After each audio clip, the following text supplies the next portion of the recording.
Chapter 61, See 61 Shadows. Tom didn't go to sleep until he finished the book on shadow manipulation. It explained the ability to control one's shadow and use it in battle. There are two drawbacks to shadow manipulation. 1. Tom won't be able to control any shadows but his own. 2. His shadow can't leave him, ever. He is the one casting his shadow, so how could it ever leave his side? Although those two things make shadow manipulation seem less appealing, there are still a few things he can do with his shadow. First, he can stretch and morph his shadow into anything. Of course, there's a limit on length and size depending on how big your shadow is at the moment. Second, Tom would be able to bind someone with his shadow. Similar to Shikamaru from Naruto, Tom would have to stretch his shadow into the target's. His shadow would then bind the target's shadow, which would cause the target to be bound as well. Though the target must be weaker than Tom in physical strength, or else they would be able to break the shadow's grip. Another level of shadow binding is the ability to control the target's body while bound. In order to do this, Tom would have to be considerably stronger than the target. Not only would he need enough power to bind them, but he would also need enough to control their body. Third, similar to the shadow binding, Tom would be able to move his shadow into the shadow of an object. In doing so he could move an object by binding its shadow and pulling it towards him. This is a good skill for stealing. Fourth, with enough practice, Tom could attack with his shadow as well.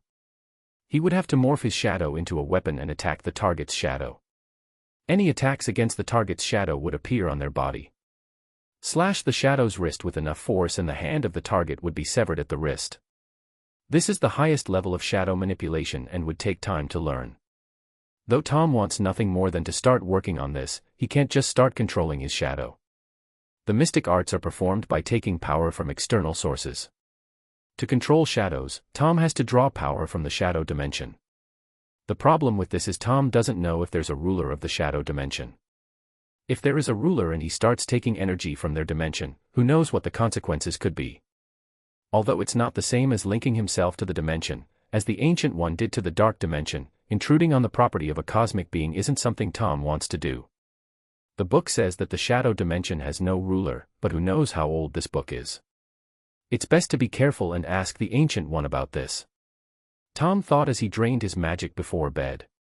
Speaking of linking himself to the shadow dimension.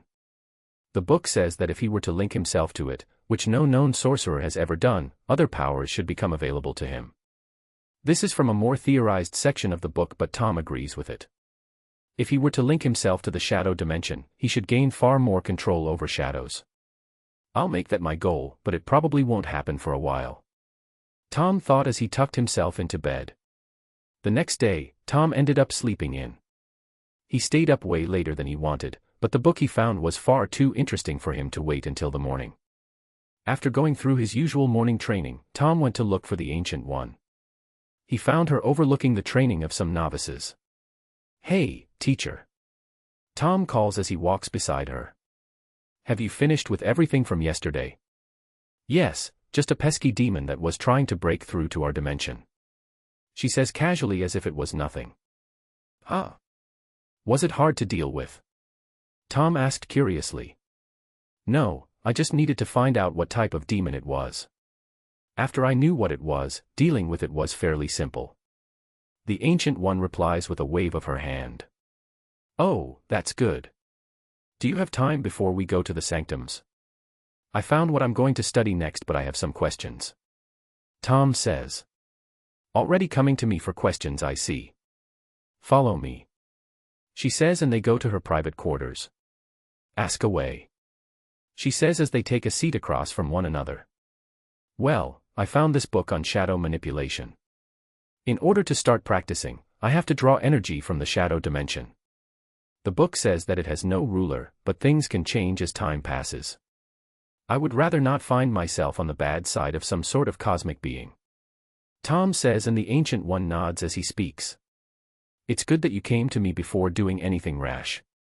I'm not sure of the state of the shadow dimension though. There's far too many dimensions for me to keep track of them all," she says, and Tom's face drops in disappointment. "Though that doesn't mean you can't find out on your own." "How?" Tom asks as his disappointment morphs into curiosity. "Do you remember your trip through the dimensions on our first meeting?" The Ancient One asks. Oh, yeah. Do you mean that I should go to the shadow dimension in my astral form? Tom replies with a slightly worried expression. Other than that time when he first met the Ancient One, Tom has never been to another dimension. Even during that time, she was in the driver's seat and Tom was only along for the ride. Yes, but I'll be accompanying you. This will be your first time willingly traveling to another dimension, so I'll tag along to make sure nothing goes wrong. As she says this, Tom's worried expression eased considerably. Thanks, teacher. Tom says wholeheartedly. Should we go to the shadow dimension first or go look for my relic? Tom asks excitedly. Let's get you a relic first. It's what we planned for today anyway. If finding your relic takes too long, then we'll simply head to the shadow dimension tomorrow. She says and Tom agrees easily. Where to first? Tom asks. Well, there are some relics stored away here in Camartage, so we'll start here and work our way through the New York, London, and Hong Kong sanctums. The Ancient One says and leads Tom out of the room. I hope I get something good. Tom thought as he follows closely behind the Ancient One. Chapter 62, C62 Relic Search. The Ancient One escorted Tom to an area of Camartage he has never been before.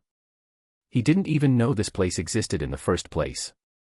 The area resembled that of a museum with what Tom believes to be relics on display in glass cases. We are going to walk past every relic and see if either you or one of the relics reacts. If you feel any attraction towards anything or any odd feelings, let me know and we'll find your relic. The Ancient One says as she gives Tom a tour of the place.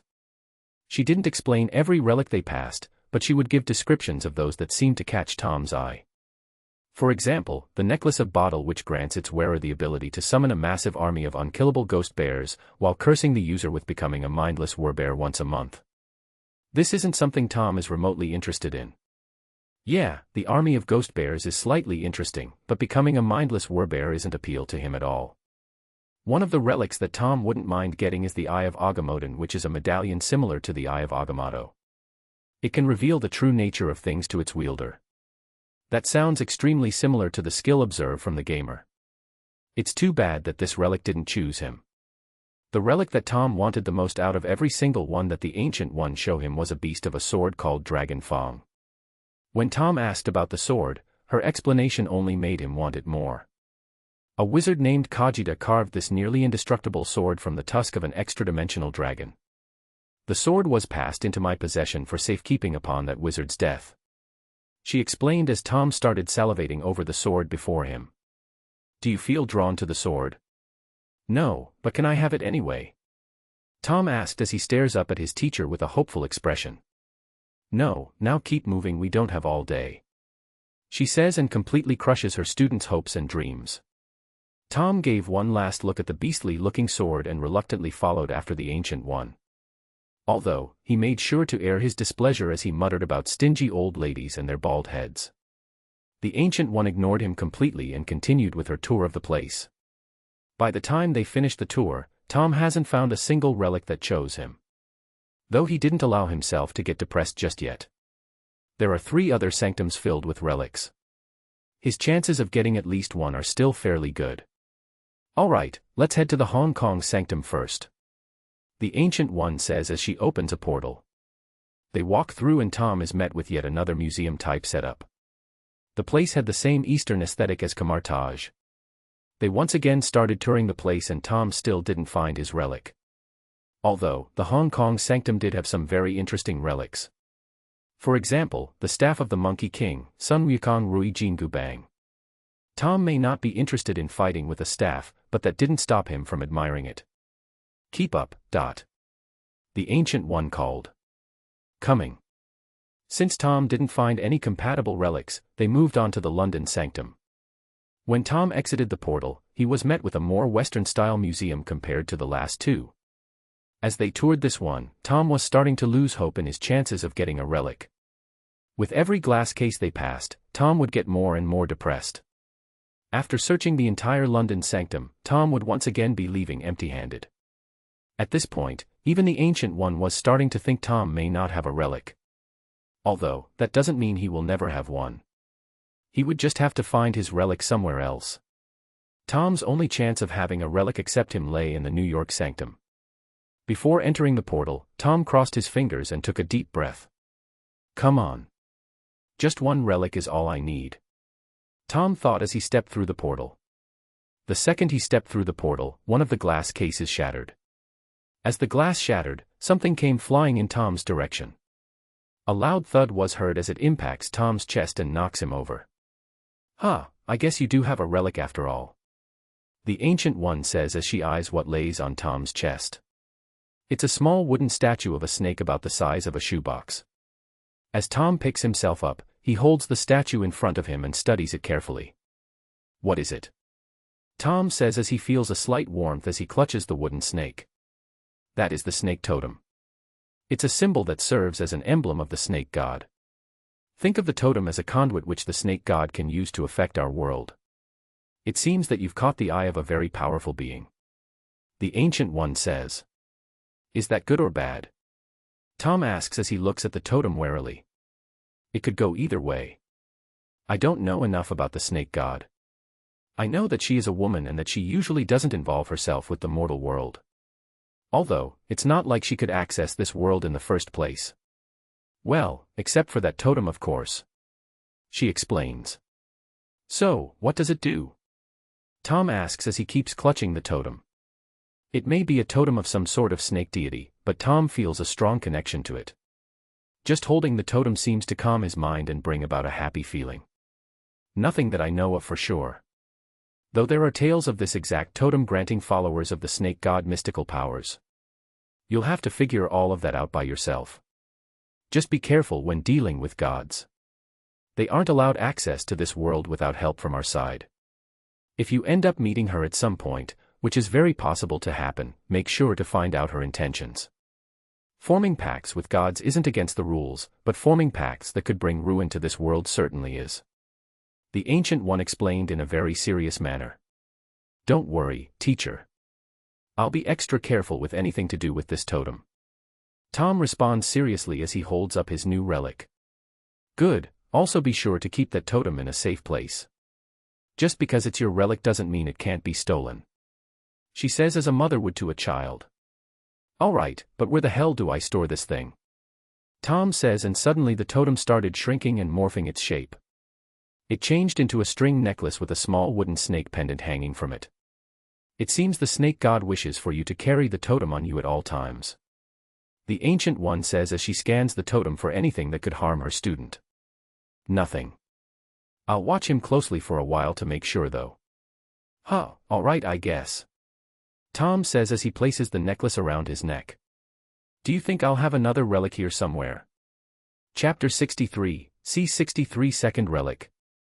After touring around the New York sanctum, Tom found one other relic that reacted to him. It seems New York is my lucky city. Tom thinks as he admires his second relic. Held in his hand are the vaulting boots of Vaulter. These things belong to Karl Mordo in MCU canon, but Tom seemed to get to them first in this world. They increase the wearer's leaping ability, nullify the adverse effects of impacts from high landings, and are also capable of allowing the wearer to briefly walk on air. When in use, the boots emit orange sparks for each step taken. Yeah, these boots will come in handy during fights. Just the ability to change direction while in the air will be life-saving. Tom thinks as he casts a Scour Jiffy spell on the boots before putting them on. Who knows how many smelly feet sorcerers used these boots before me. With the boots nice and clean, Tom places them on and takes them for a spin. First, he jumps and bangs his head on the very high ceiling of the New York sanctum. Ow, F***ck. Tom yells and grabs his head but still manages to land safely on his feet. As he lands on his feet, the boots cushion his fall as they're supposed to. After holding his head in pain and glaring at the Ancient One for laughing at him, Tom jumped again and tried to walk on air. He managed to find a foothold mid-air and the boots started glowing where he stood, creating a sort of floor below the boots. Though it didn't last long as the light below the boots flickered for a moment and he fell. This time Tom didn't land on his feet, but he wasn't high enough to receive anything more than a minor bruise. A bit of practice and I'll master using these boots in no time at all. Tom thought as they finished the tour. Tom was hoping to find something related to his Pendragon lineage, but something like that would have most likely been in the London sanctum. Since he didn't find anything like that there, stuff like that must be in his Pendragon vault. By the time they were finished, it was already late in the evening. They wouldn't have time to go to the shadow dimension, so they decided to go tomorrow. The Ancient One left immediately with the excuse of having her me time. What she's really going to do is go to her personal library and read up on everything about the snake god. It's very rare for a god's relic to choose a sorcerer. She's only seen it happen one other time. Thankfully, nothing horrible happened because of it, but that doesn't mean she should let her guard down. The Ancient One may hide it very well, but Tom is her favorite student. Many have come into her care over the years, but none were as young as Tom. What also helps is she can't see his future. Not knowing what the other person is going to say or do makes time with them far more pleasant. She would rather not have him get killed by a god because she didn't do some research. While the Ancient One is making sure her student's relic won't harm him, said student is doing the exact same thing. Tom went straight to the library in Camartage for texts on the snake god as well. He could only find a single book filled with the names of known gods. In it, he found that the snake god's name is Manasa. Also in the book is names of other animal-type gods. Apparently, there's a spider god as well. I wonder if Spider-Man was blessed by the spider god or something. Tom thought as he closed the book and put it back on the shelf. Since he couldn't find any other books on the snake god, Tom went to his room to get some sleep. Before jumping into bed, he drained his magic as per usual. As he lay in bed tired from his lack of magic, Tom glances at the necklace around his neck. He holds up the pendant and just stares at it. Maybe I should try praying. Tom thought as it is a god he's dealing with. With a shrug, Tom holds the snake pendant in his hand and starts praying. Snake god, Manasa. I've never prayed to any god, so congratulations, you're my first. I'm not sure how prayers are supposed to work though. Am I supposed to start praising you or something? I doubt you're interested in me stroking your ego, so I won't. Is there a way for you to send me a message or something? I have some questions if that's all right. If you can respond, do so now. If you can't respond, send me a sign through the totem. Tom says, and the snake pendant's eyes glow red for a moment. All right, so you can't reply but you're getting the message, that's good. Give me 1 shine of the eyes for yes and 2 for no. If you can do that, shine the eyes 3 times in a row. The pendant reacts and the eyes shine 3 times. Will we be able to speak soon? Tom asks and the eyes shine a single time. Good, I would like to figure out this totem sooner rather than later. Next question, do I have to do anything other than wearing the totem to meet you? He asks and the eyes shine a single time. Can I do something to speed up that meeting? The eyes flash twice this time. All right, I'll pray again if I have any questions. Good night, Manasa. As Tom said good night, the eyes glowed once as if you say good night as well. He then went straight to sleep as he has a trip to the shadow dimension tomorrow. While Tom slept, he dreamed of a giant snake that reminded him of Jormungandr, the world serpent from God of War. Although, it didn't have a beard and somehow didn't come across as a man. Standing before something so utterly gigantic made Tom feel especially small. The snake tried to speak to him and no matter what it said, Tom couldn't hear a word come out of its mouth. When he awoke the next morning, Tom didn't remember his dream of the humongous serpent, nor did he know he even had a dream at all. Creators THOUGHTS Chapter 64, see 64 times Snooper. After going through the usual morning training, Tom cleaned himself up and went looking for the Ancient One. He made sure to wear his new boots while he always has the snake totem around his neck. After searching through Camartage, Tom found his teacher in one of the outdoor training halls. She was meditating and floating above the ground with the Eye of Agamotto active. Tom didn't want to disrupt her, so he sat on one of the steps and meditated himself. He's been spending most of his free time trying to find his spirit animal, and it's been taking longer than he thought it would. The Ancient One couldn't find much in her library about the snake god, Manasa. She isn't a god that has had many encounters with sorcerers, which could be a good thing or a bad thing. If she doesn't have contact with sorcerers, that could mean she doesn't do anything that endangers the earth. Although, it could also mean that she's careful and haven't been caught. After spending the whole night searching for information, she decided to look into the future. The next morning, once she took care of some important things, the Ancient One activated the Eye of Agamotto and looked for anything that has to do with the snake god. She couldn't find anything in the many possible futures, as Tom seems to be involved and his presence blocks her sight. Seeing as her future sight was blocked, she started looking into the past. She found that Manasa was a snake goddess that the Native Americans worshipped. She was the representation of fertility, rebirth, death, and immortality. Female Native Americans would sacrifice animals in her name to boost their fertility. They would also pray for the safe birth of their children. Everyone would pray to Manasa for a long and happy life, and upon the death of a loved one, the family would ask her to send the dead along to their next life. Of course, this would be accompanied by a sacrifice in her name, which was usually an animal, as human sacrifice wasn't very popular. After seeing the past of the Native Americans, the Ancient One started looking at the history of the snake totem itself. Although, she couldn't look into its future as it is in Tom's possession now. Once again the Ancient One was stuck with seeing the past. She looked into the past and saw the many years the totem spent in the New York sanctum. Going further back into the past, she saw how the totem was found by Agamotto himself and stored away. He found it in the ruins of an underground temple held in the hands of a female skeleton. Diving deeper into the past, she sees the woman worship the totem and gain powers in return. The woman was heavily favored by the snake god, Manasa. The woman went on to rule the strongest Native American tribe. She spread the word of the great snake god, Manasa, far and wide. Upon her death, her children fought over who would rule next and wield the power of the totem. Seeing her children fighting over all that she built, the woman didn't trust any of her children with the totem. She didn't trust them not to anger Manasa since they weren't favored as she was. She ended up taking the totem to her grave and named her close friend the next chief of her tribe. The tomb is where the totem was found by the first sorcerer supreme, Agamotto. The Ancient One didn't look back any further and exited her meditation. She's supposed to take her student to the shadow dimension today to see if it has a ruler. Speaking of her student, he's currently meditating a few meters away from her. Checking the time, she sees that it's getting late. If they want to go to the shadow dimension, it's now or they will have to postpone for tomorrow. With a slight smirk, the Ancient One levitates a pebble from the ground and launches it at Tom's forehead. Thud. Ah. **T. Tom awakens from his meditation with a scream and holds his head where a red mark could be seen. "Oh, you're done meditating," the Ancient One says as if she didn't just attack him. "Let's get going then. I want to get this trip to the shadow dimension done quickly so I can relax for the rest of the night.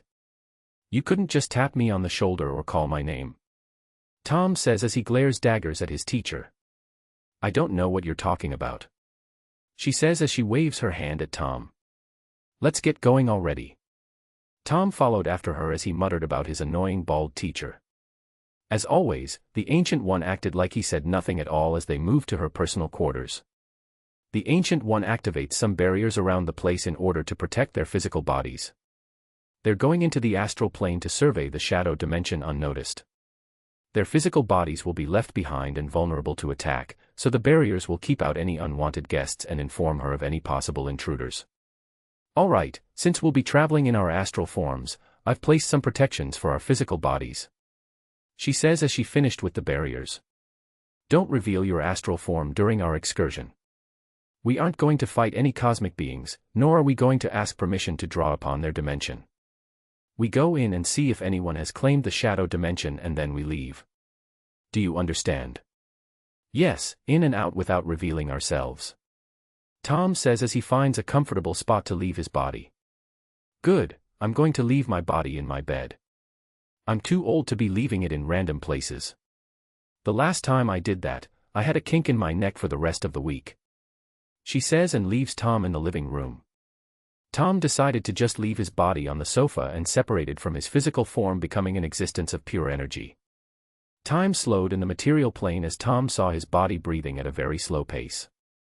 After a moment, the Ancient One floats into the room in her astral form. "How are we traveling through our astral forms anyway? We don't have our sling rings in the astral plane after all," Tom asks. "Yet you still have the sling ring attached to your hand. Just because we've entered the astral plane, doesn't mean we still don't have access to some of our relics and items. Though your boots are fairly useless since we can fly in the astral plane," she says, and Tom wears a look of realization. "N, it's never said how this works, so I'm just making it up myself." Although they can use some relics and other magic items in the astral plane, they still can't fight very well in it. Especially when their opponent is in the mortal plane. Why didn't I notice that sooner? Tom thought as the Ancient One opened a portal to the shadow dimension. Let's go and remember not to reveal yourself, she says and floats through the portal. Coming. Chapter 65, C65 Shadow Dimension. As they pass through the portal, they're met with a universe of different shades of gray. No floors or ceilings. Just an endless sea of gray in every direction. So, how do we tell if the dimension has a ruler or not? We're not just going to start floating in a random direction, are we? Tom asks as he floats beside his teacher. No, I'm going to meditate and attune myself to this dimension. Once I've attuned myself to it, I'll spread my senses out and see if I sense anything, she says, and Tom looks at her funny for a moment. Wait, you're telling me that you will sense everything in this entire dimension? Tom asks unbelievably. Don't underestimate your teacher. I can do a great many things, and in the future so will you. You just need to keep diligently practicing and you'll find that the mystic arts only become more grand and complicated as you advance forward, she says, and Tom looks at her in awe for a moment. Sometimes I forget that you're the strongest human on planet Earth. It's times like this that I'm reminded that my old bald teacher is actually very skilled, Tom says matter-of-factly, and the Ancient One's eyebrow twitches. She can only remain stoic for so long. Sooner or later, Tom is going to call her old and bald, and she's going to trap him in a hell dimension as punishment. She would let him out after a while, of course. Though maybe she should let it sink in for a while before releasing him. While pondering hellish punishments for her loose-lipped student, the Ancient One started meditating and attuning herself with the shadow dimension. Tom had no idea what to do while waiting, so he meditates as well. The wait for his spirit animal to reveal itself has gone on long enough. He entered his inner world and found a nice spot in the forest to meditate in. Tom gets lost in the trance of meditation as he closes his eyes and lets everything go. No thoughts enter his mind as he loses all track of time. While meditating in a forest surrounded by nature, Tom sat unmoving with his eyes closed as he breathes in and out. Suddenly, the bushes to his left start ruffling. Tom hears this but doesn't react, as that could scare away his spirit animal. Soon the bushes stop making noise and he could hear something drawing closer. After a moment of waiting with anticipation, he feels something slither its way into his lap. Tom couldn't take it anymore and opened his eyes. In front of him is a pure white snake with a red underbelly and red eyes to match. Tom isn't an expert on snakes, but he knows that this one is definitely albino. A/N, I was going to do a wolf, but I thought that I should stick with the snake theme I've been going with. Hello, Tom says, but the snake doesn't reply. Suddenly, the snake coils itself back and launches at Tom. He was taken by complete surprise as the snake jumped, but it didn't bare its fangs at him. The snake simply aimed its head at Tom's chest and pounced. As it collided with his chest, the white and red snake was absorbed into Tom completely. As it did this, Tom's mind became turbulent and he was thrown out of his inner world. When he returned to the shadow dimension, Tom could feel his astral body morphing extremely slowly. He was shrinking and changing. If Tom guessed correctly, then he was shifting into his animagus form. A problem arose as Tom's astral form has no wizard-type magic in it. This is the reason for the incredibly slow pace the change is going at. He had nothing to support his first shift into his spirit animal, and it was starting to feed on the energy of his astral form. This is not good, as using the energy of his astral form will shorten his lifespan. In this short amount of time, Tom has already lost 4 months of his life. In a panic to not lose the precious time he has to live, Tom starts looking for another place to fuel the change. What better place than the dimension filled with shadows he's currently in? Without thinking too much into it, Tom starts drawing on the shadow dimension. Due to him literally being surrounded by said dimension, the floodgates opened and shadows came pouring in. The surrounding shadows began to congregate around Tom and were absorbed to power his animagus change. Suddenly, the change quickened and Tom started morphing at a much faster pace. Except there is something wrong with his animal form. The once albino snake is being tainted by the shadows of this dimension. Its white scales are dyed a dark gray as the red of its underbelly becomes completely black. The only thing left red on the entire snake is the bright red eyes matching Tom's completely. As Tom completed his shift into a snake, he could feel the shadows around him. They felt comfortable and relaxing as if they were a part of him. No, they felt like home. As if he wasn't in a dark shadow dimension, but laying in his bed at home. What do you think you're doing? The Ancient One exclaims, ruining Tom's moment. She was in the middle of scanning her senses through the entire dimension. Then she started feeling a shift in the shadows and thought it could be some cosmic being. Color her surprised when she saw that the anomaly she felt originated very close to her. When she opened her eyes, she saw a black snake and almost didn't recognize it as her student. Thankfully, it has red eyes just like Tom's. That combined with the fact that she knew he has been working on becoming an animagus made everything click into place in her mind. Tom tried to reply, but as a snake, he cannot speak to her. She isn't a parselmouth, so how could she possibly understand him? Suddenly, the shadows near them parted and a man with pale skin, long white hair, and glowing red eyes appeared. He's dressed in black Gothic-style leather armor with metal accents and carries a pitch-black sword in his hand. I am Null, Lord of Shadows, God of the Symbiotes. I know you are there. Stop hiding and come out, now. Chapter 66, C66 Trouble. I am Null, Lord of Shadows, God of the Symbiotes. I know you are there. Stop hiding and come out, now. The white-haired man commanded as an unyielding pressure could be felt radiating from his body. The second this Lord of Shadows arrives, Tom and the Ancient One thought the same exact thing. F***CK. Although, now their question has been answered. The shadow dimension does have a ruler and his name is Null. Tom tried to turn back into his human form but found himself stuck as a snake. He's never shifted before and the book only said to relax and wish yourself back to normal. How the hell am I supposed to relax with the god of symbiotes yelling at me a few meters away? Tom thought as he tried and failed to calm himself down. The Ancient One simply sighed and shook her head. This could have been such an easy trip had Tom not done something idiotic. All they had to do was slip in and out. In fact, Tom simply had to do nothing and everything would have worked out perfectly. Why couldn't he just wait patiently? The Ancient One took a deep breath, even though she doesn't need to breathe in her astral form, and lets all of her frustration go. We'll have to retreat. I'm not prepared to fight a god, nor do I want to deal with this particular one.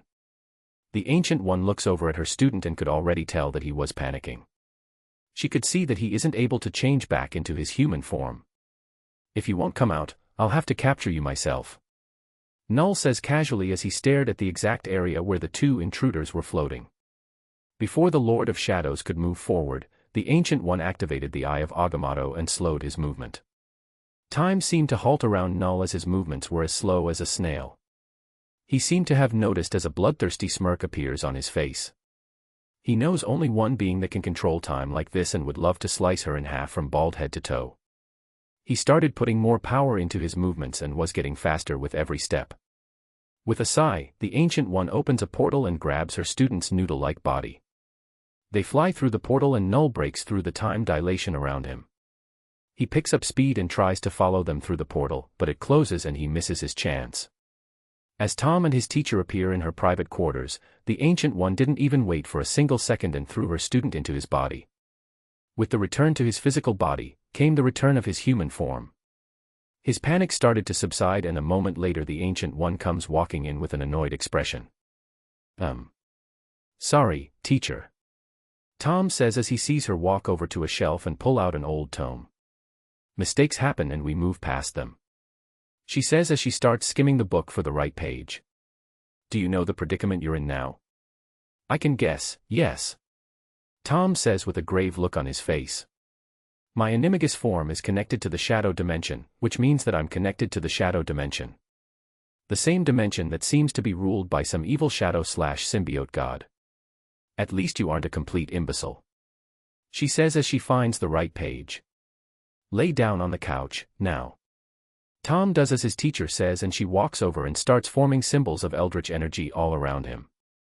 What are you doing? Tom asks as he studies the symbols around him. I'm locking away your animagus form and blocking your connection to the shadow dimension.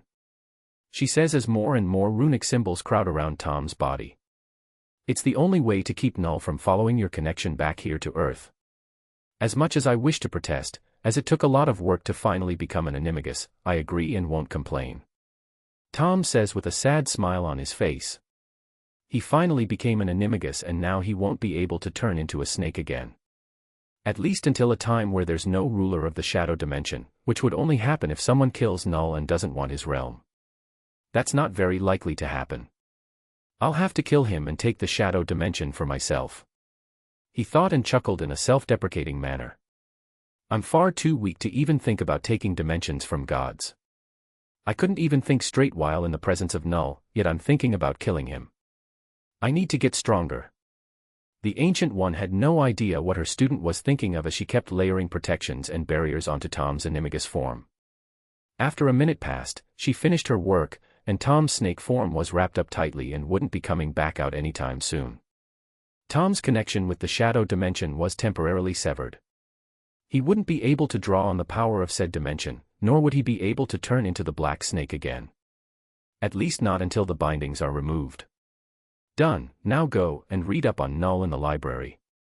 It's best to know your enemy if you ever want to take those bindings off. Although, I forbid you from removing them without informing me first. The Ancient One says as Tom is still lost in thought. Ah, yeah. Tom says as he gets up and leaves in a daze of his own thoughts. I need to get stronger. Tom does what his teacher said and looks up Null in the library. Null is an ancient malevolent deity who ruled over the abyss, the existential chasm that existed between the destruction of the sixth cosmos and the creation of the seventh cosmos, and was originally content to drift through the endless void. When the Celestials began creating the universe, Null was awakened by the light of the creation, and was outraged at his kingdom of darkness being despoiled. Null retaliated by creating a sword of living darkness, the All-Black, which is the first symbiote, from his newly cast shadow, decapitating one of them. Cast back into the void by the other Celestials, Null used the slain Celestial's severed head as a forge to temper his sword in its cosmic energies. Intent on devouring the divine light that had usurped his kingdom of darkness, Null manifested a symbiotic suit of armor from the eldritch darkness he commanded and embarked on a genocidal campaign against the other gods and life itself, becoming a legendary figure of terror for divine beings even billions of years later. I need to get a lot stronger. Chapter 67, C67 Dream Meeting. While Tom was reading up on Null, he couldn't help but look at All Black as a prized possession. I'm definitely taking that sword once I've killed him. Tom thought as his mood started to turn better. He knew that he was currently weak. No, scratch that. He's incredibly weak compared to a god that could slaughter Celestial with ease, but he would grow stronger with time. Although, there would always be a limit. I need to find a way to overcome my human body's limits. Tom thought, but put it to the back of his mind for now. I can worry about that once I find my limit. Tom thought of the ritual he has been planning and the knowledge of the super soldier serum. Those should help him break through his limits, but would it be enough to face a god? No, it wouldn't. Whatever. I'll just have to work my way up the stairs of power one step at a time. Tom says as he returned to his room to get some sleep. After doing the normal magic draining before bed, Tom went straight to sleep. As he closed his eyes, the eyes of the totem around his neck began to glow. Suddenly, Tom appeared on the beach of a small island. The island seemed to be deserted, but he could feel something watching him. As he was staring into the forest of the island, the calm waters behind him started becoming turbulent. Waves started smashing into the shore as the waters parted and a giant snake breached its head out of the ocean. As he hears the water raging behind him, Tom turned quickly and saw the monstrous snake. He felt as if he's seen this exact snake before but couldn't quite put his finger on when or where. Of course, this is the snake he saw in his dreams on the previous night. Hello, Tom hisses and gives an awkward wave. I'm dreaming, right? Yes, but our meeting is very real, the snake hisses back in a deep voice. Well, hello. I'm Tom, he introduces himself to the ginormous snake.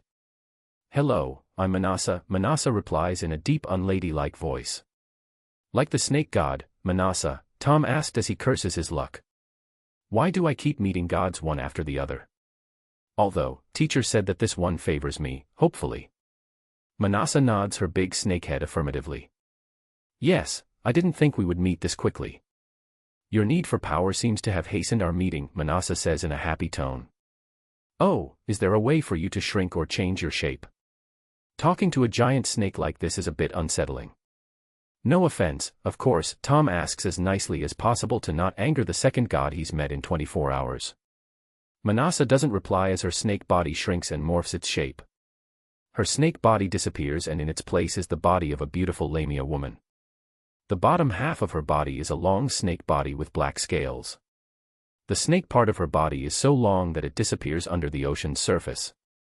While the top half is a beautiful human woman from the waist up. She has paper white skin, black hair, and pure black eyes. Is this better? She responds in English. Yes, but could you cover yourself up please?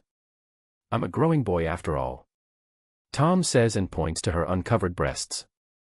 Hee hee, you humans care about the weirdest of things. Manasa laughs and a shirt appears to cover her up. Thanks, did you say my need for power quickened our meeting? Tom says as his hormones start to settle down. Yes, I've seen everything through the totem I gave you. She says with a small smile. You saw my trip to the shadow dimension and the meeting with Null. Tom asks. Yes, and might I say how disappointing it was watching you panic so easily. Although, it is completely understandable. Null is a god that even I wish never to cross.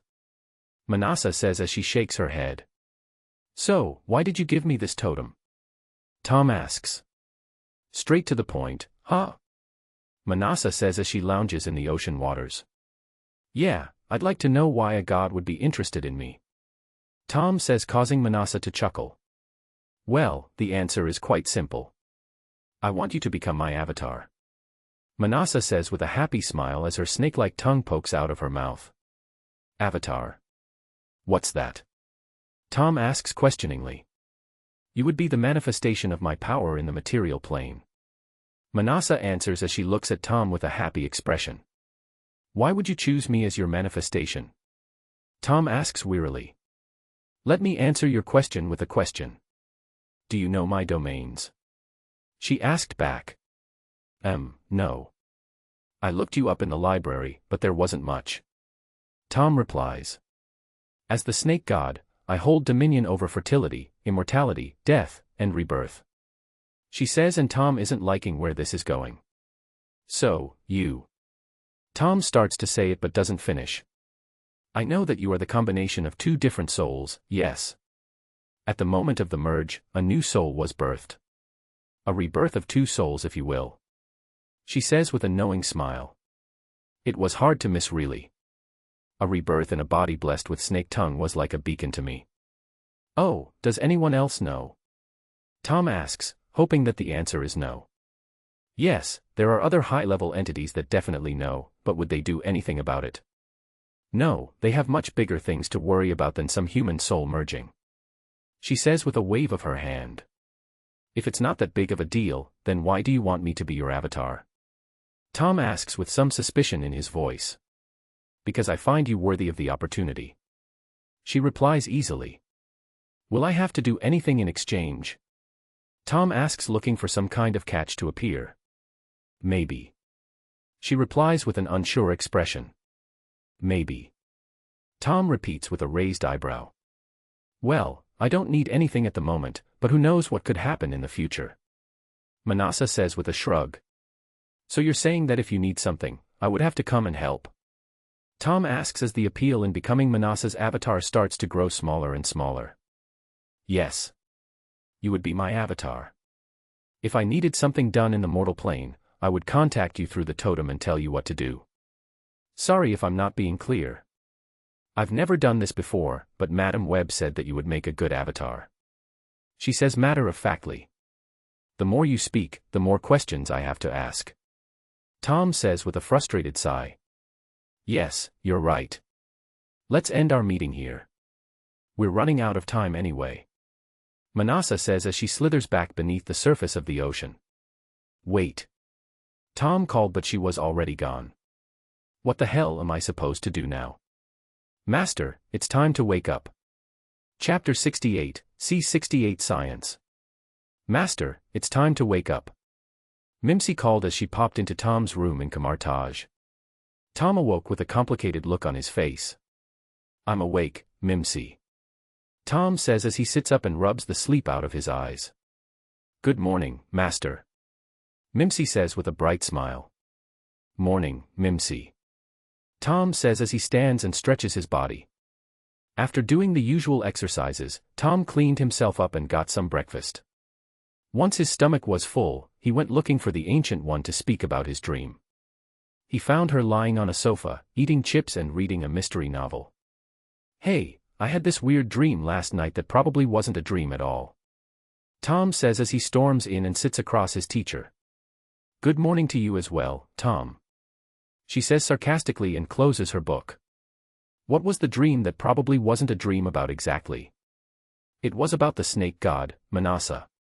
She asked me to be her avatar in the mortal plane. Tom says. "Ah. That's very generous of her. I've met a few avatars in my day and they're all pretty strong. Most of them were avatars of the spider god though. Did you accept?" The Ancient One asks. "No, we ran out of time and every word she said seemed to pile on more questions I needed to ask." Tom replies. "Good, find out everything before giving your answer. These types of things always come with a cost. Find out what that cost is before giving your answer. Then it all rides on if you're willing to pay it." After talking with the Ancient One, Tom decided to just go about his summer and worry about the avatar stuff later. He will ask Manasa about everything when they meet again. The next night, Tom didn't meet Manasa like he thought he would. Neither did he dream of her for the rest of the summer. While waiting for their next meeting, Tom decided to start studying Muggle science. He sent his elves to university campuses to collect books on biology, chemistry, physics, design technology, along with anything else that caught his eye. While Tom was reading and memorizing any and every university book brought to him, he sent elves out to look for Howard Stark. "It's about time I learn about Vita rays," Tom thought as he gave the order. Halfway through the summer, one of Tom's elves found Howard at a military base researching with a young Hank Pym. Tom had the elves pop him there while under a notice me not spell. He then spent a good portion of time plundering everything from both Pym and Stark's minds. At this point in time, the Pym particles were only a thought and Tom got almost no information on them, but he did get everything he needed to know about Vita rays. With the knowledge on the super soldier serum and Vita rays, Tom only needs to continue his studies. At the moment, he has a pile of information that he can't decipher. The only thing that will help understand everything is studying. Before leaving, Tom put a small detail of elves to watch both Stark and Pym. The future will change, so it's best to keep watch of as many high-level people as possible. When Tom returned from plundering the minds of two of the most intelligent scientists alive, he went straight back to studying. Throughout the summer, he would get calls from followers through the mark. Some with problems that were easily solved and others from people like Druella, who just wished to say hello and talk for a bit. Before the summer ended, Tom made up his mind to start collecting the Deathly Hallows. He knew who possessed them and would try to get one of them before returning to Hogwarts. The Resurrection Stone. Tom thought as he remembered the Gaunt family ring from the movie. It should be the stone on the ring, but where can I find good old Uncle Morphin? The Gaunt shack perhaps. With a thought, Tom contacted all graduated Slytherins and ordered them to a gathering on the outskirts of Little Hangleton. He made sure to advise them to dress for a fight and bring their wands. With that done, he set the meeting time for tomorrow at midnight. After giving the graduates their orders, Tom contacted Druella through the mark. "Hey, Drew. You busy?" Tom asks through the mark. "No, what's up?" She replies. "Want to come to Little Hangleton to meet my crazy uncle tomorrow?" Tom asks. "Sure, I guess, but why are you visiting your barmy uncle?" She asks questioningly. "You'll see tomorrow," Tom says and gives her the time and place to meet. The next day, Tom did his morning training and studied Muggle science for the rest of the day. Once midnight came, Tom had Mimsy pop him to a secluded place just outside Little Hangleton. Tom then uses the mark to transmit his location, and followers start appearing all around him. "I need to start learning apparition. Having elves do the work for me is nice, but the power to teleport is too cool not to learn myself," Tom thought as he sees them all apparate in themselves. Once everyone arrived, Druella appeared last with a curious look. "So, why are we all here to meet your uncle?" Druella asks, expecting an answer this time. "We are going to kill my crazy, racist, and all-around scummy Uncle Morphin Gaunt," Tom says with a happy smile. "What? Druella exclaimed. You're related to the nutty Gaunts. That's all that you took from him announcing the killing of his uncle? Druella's brother, Briar, asks with a wry smile. Well, it's not like the world will miss the men. I mean, even though they may be related to Slytherin, there hasn't been a right-minded Gaunt in ages. They all come out crazier than the last. One of Tom's followers voices but then realizes that Tom is a Gaunt as well. No offense, my lord. None taken. Tom says, waving his hand dismissively. Why do you think I want to kill the men? He brings shame to my name and the great name of Slytherin. I want his body to be cold before the sun rises. Tom says, playing the heir of Slytherin card. Well, it's more because I want the Gaunt ring, and stealing it may not work. It is the ring of a noble magical family after all. Who knows what would happen if it were stolen? Better to kill the current lord and take the ring as inheritance. Creators THOUGHTS Chapter 69, C69 Murder in the Woods. Before coming to Little Hangleton, Tom sent some elves ahead of him to locate the Gaunt shack. They were also instructed to find out if Morphin was home or not. Mimsy. Tom calls. Pop. Yes, master. Mimsy heeds Tom's call eagerly. Have you found the Gaunt shack? Tom asks. Yes, and master's uncle is there as well. She says happily. Good, are there any wards around the shack? Tom asks and Mimsy nods gravely as her expression becomes annoyed. Them wards is horrible. Mimsy almost lost an arm just walking by the shack. Mimsy says and points to her arm which has a cut on it. Sorry about your arm, but thanks for the good work, Mimsy. Tom says as he pats her bald head. Why don't you show Briar where the shack is and then go take a rest? We'll handle everything from here. He says and Mimsy nods her head and drags Briar away into the forest. When Briar returned, they all went to peek at the shack from a safe distance. They made sure not to tip off Tom's uncle Morphin of their presence. The shack itself is a piece of shit, even worse than the Weasley home. The place looked like the evil witch's house in some sort of children's story. No, it looked like a condemned witch's house. It just radiated a dark evil witch house aura. Tom examined the wards and found them to be very malicious but not too hard to crack. Ever since Tom had to go and rescue Druella, he's been reading up on wards and ward breaking. The Gaunts put most of their ward power into attacking whoever was to break in. While that is good, they have barely any ways to block someone from breaching the wards. Tom could easily break through these wards, but he won't as that would look suspicious. He plans to kill Morphin and take the ring through inheritance. His uncle's death shouldn't look magical in nature. Not that the Aurors, who are the Wizarding World's police force, would look too far into the death of someone like Morphin Gaunt. It's best to be careful though. Tom thought as he came up with a plan to kill his uncle. After giving out orders, everyone got into position. Tom was fairly close to the house and everyone else was hiding in the forest 100 meters behind him. The wards on the Gaunt's house don't have anything to stop objects from entering, so Tom found a big rock and threw it at the only unbroken window at the front of the shack. As the rock crashes through the window, Tom could hear banging from the shack along with loud hissing filled with profanity. The door to the shack slams open and an enraged Morphin Gaunt comes lumbering out with his wand tightly in hand. Tom shakes the bushes in front of him to draw his uncle's attention and boy does it work like a charm. Morphin sees the bush and starts firing curses while running in Tom's direction. At this point, Tom hasn't fired a single spell, nor will he unless he absolutely has to. The second after he shook the bush, Tom turned and started running towards his followers. Curses fly all over the forest as Tom ducks and weaves away from them.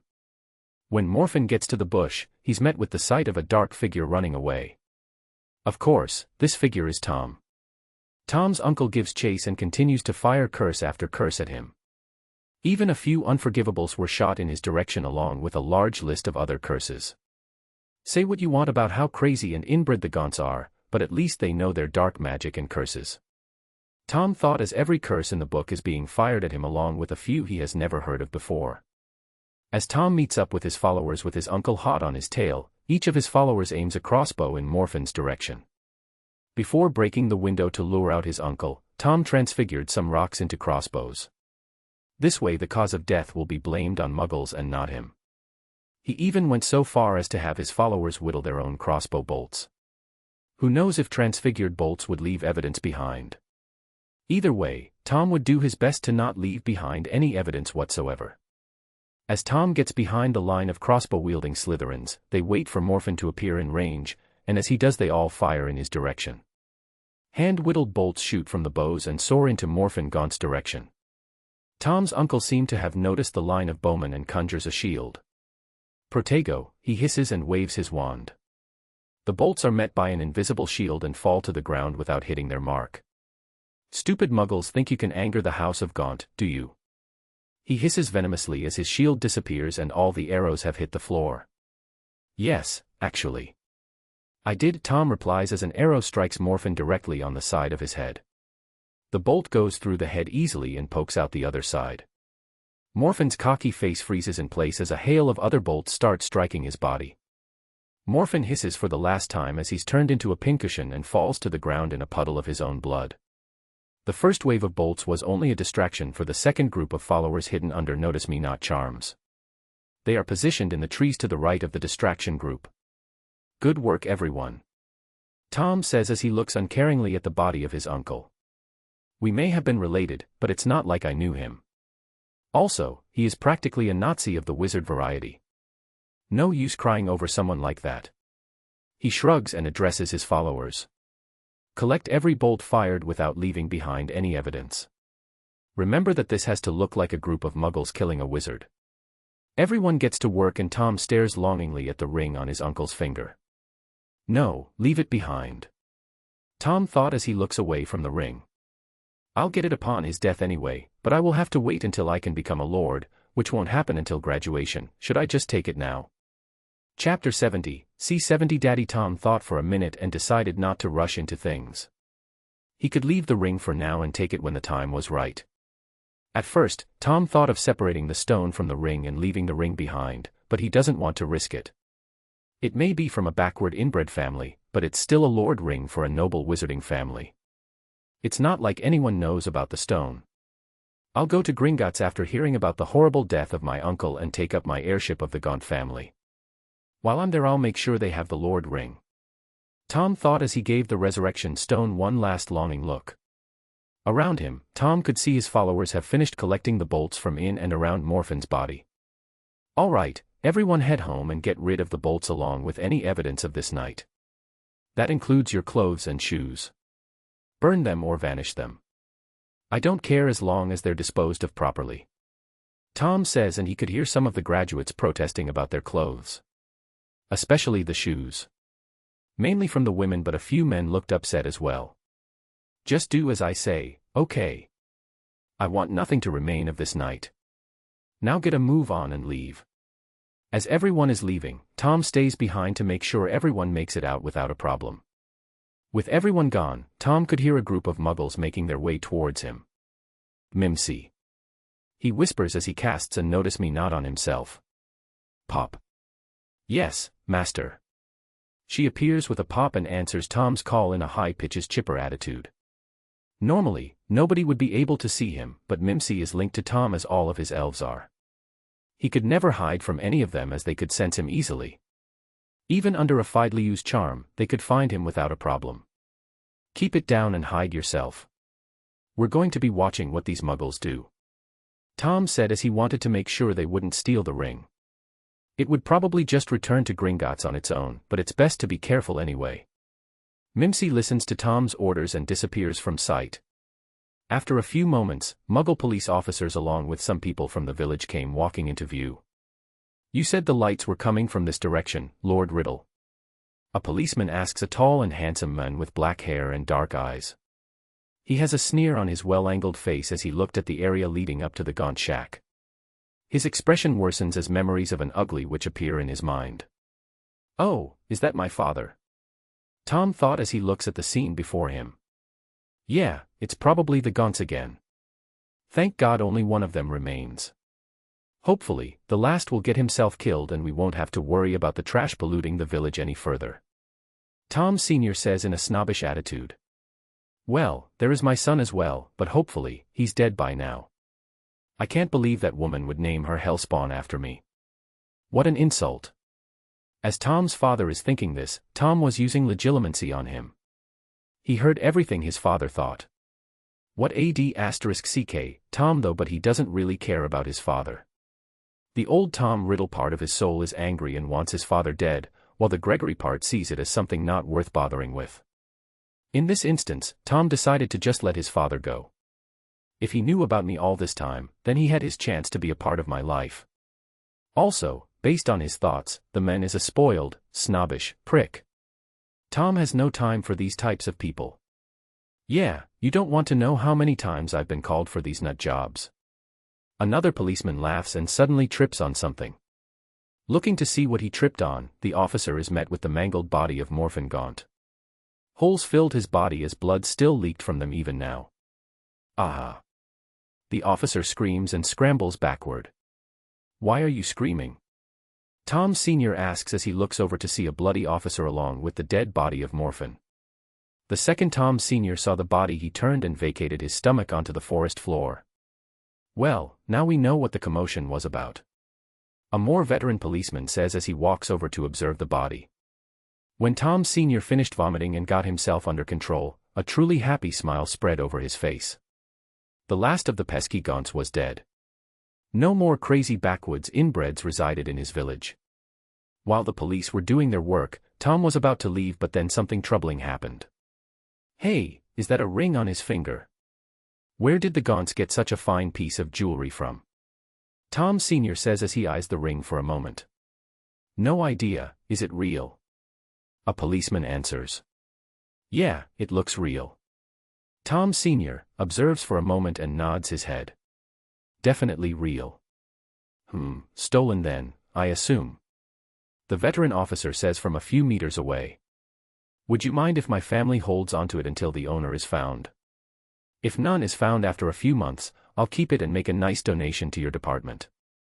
Tom Sr. offers and no one seemed to mind. He is the lord of a prestigious family, so he has some leeway with the police. Merapi said that ring was passed down in their family for generations. No owner will be found and I'll just keep it.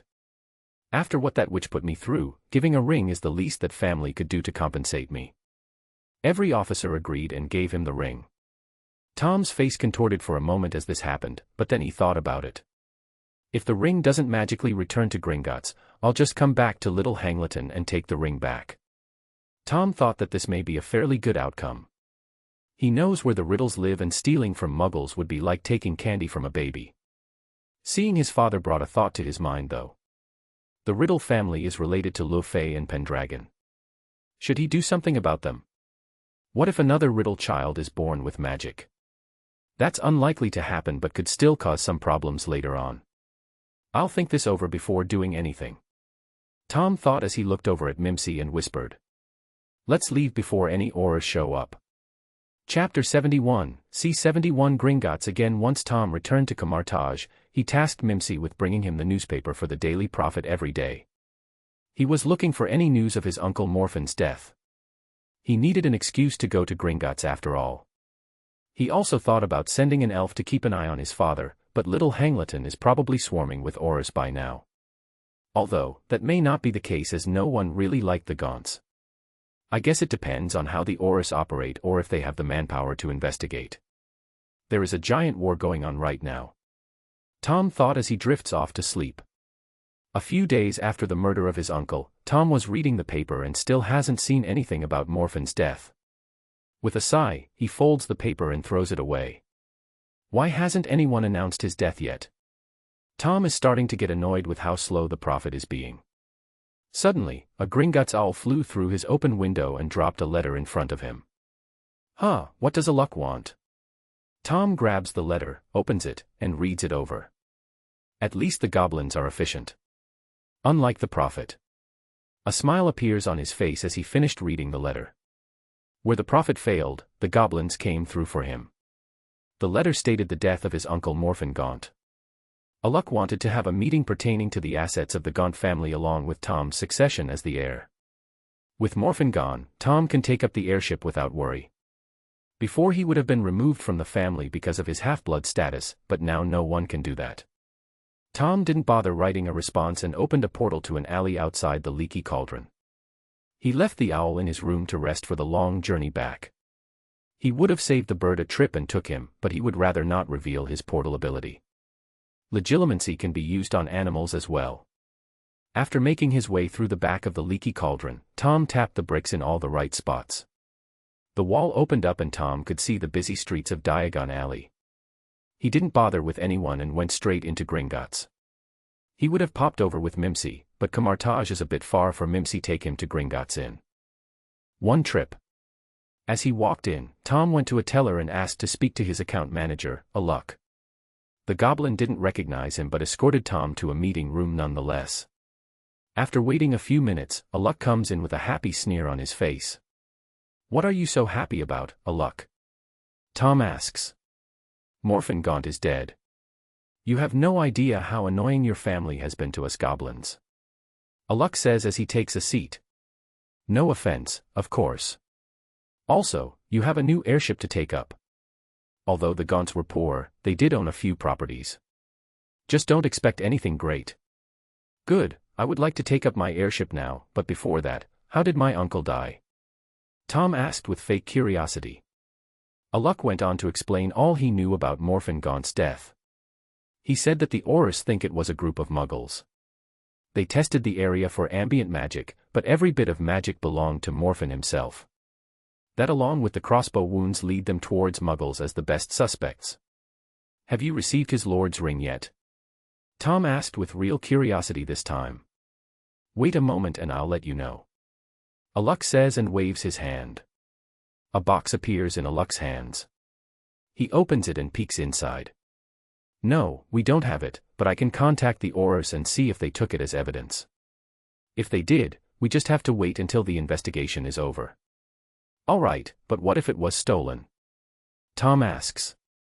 "Then we would notify the Aurors and search for the culprit ourselves for a price, of course. Most lord and heir rings are enchanted to return to their vaults after death, but the Gaunts didn't have that. If it can't be found, you'll have to get a new one made, I'm afraid. Although, anything would be better than a cheap Gaunt ring." "All okay," says with a laugh. "Oh, you don't know the worth of that cheap Gaunt ring, Luck," Tom thought with a wry smile. "All right, I'll take up the airship now. Once I've left, send a letter to the Department of Magical Law Enforcement. Ask about the ring on behalf of the heir of the Gaunt family, but don't reveal my name." Tom orders and Luck agrees with a nod. Tom wants to let the Aurors investigate before taking any action. Who knows what they have at their disposal to find the ring? If he takes the ring early and the Aurors find him with it, he'll become suspect number one in the death of his uncle. With that out of the way, Tom reaches over the table and grabs the box with the Gaunt heir ring. "A quick warning before you place the ring on," Luck says as he stops Tom from opening the box. "What?" Tom replies. "The Gaunts may not have enchanted the ring to return, but they are very malicious towards tainted blood.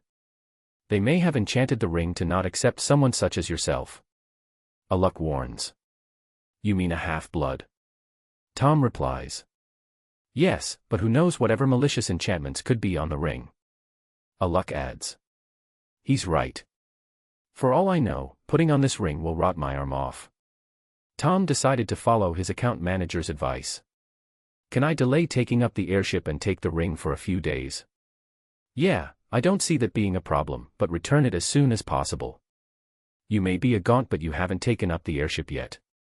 The ring won't truly belong to you until it's on your hand." Luck agrees and Tom bids him farewell. Once Tom is out of Gringotts, he finds an abandoned alley and opens a portal to Camartage. Time to study the enchantments on this ring, Tom thought as he opens the box and takes a seat. Chapter 72, C-72 Death in the Family. While staring at the Gaunt family ring, Tom drew upon the eldritch energy and formed runic symbols around it. The glowing gold symbols circle the ring, analyzing every bit of magic flowing inside. The spell Tom used is a simple analysis spell that everyone is taught in Camartage. It would take a bit to finish, but Tom had the time to spare. While waiting for the ring to be fully analyzed, Tom went back to studying. His perfect recall has made memorizing the books extremely easy. Since he's been studying up on everything Muggle science related, Tom decided to turn one of his properties into his lab/workspace for everything. First, he needed to look through his properties and find the best one for the job. The one that screamed the perfect secret lair was a low-fay property called Getaway Manor. The place is a hidden manor built into the White Cliffs of Dover. The place was magically hidden and perfect for any super-villainous needs. Tom sent some elves there to clean the place out and make room for the tech he plans to outfit it with. Everything valuable like books and other items has already been moved and stored away in Slytherin Manor. While some elves were getting the secret lair ready, Tom sent another group of elves on an important mission. The mission was fairly simple. They would go to Stark Industries and steal as much tech for Tom to use as possible. Tom also sent some elves to Howard Stark's personal workspace to take everything as well. He's had elves watching Stark for a while, so they know where everything is. This decision wasn't a hard one to make. Howard is filthy rich and could easily replace anything that's taken from him. Just to be safe, Tom had them take everything to an undisclosed location that won't link back to him or his followers. The reason he did this is the possibility of trackers. It's unlikely to happen, but he has to remember that this is the Marvel Universe. Almost anything is possible, so it's best to be careful. Everything will be searched and then popped over to Getaway Manor. Because magic doesn't mix well with technology, Tom will have to open everything up and fix it. Although, they'll be stealing more than just tech. Is that a thing in this universe though? I haven't spent much time around technology to know if it's true. If it is, would my having magic mess with the super soldier procedure? Tom thought with slight worry. If the tech would fail because of his magic in the middle of the experiment, Tom could very well end up like the Red Skull. I would rather not ruin my handsome face like that. Tom thought as images of himself with a red scabby face appeared in his mind.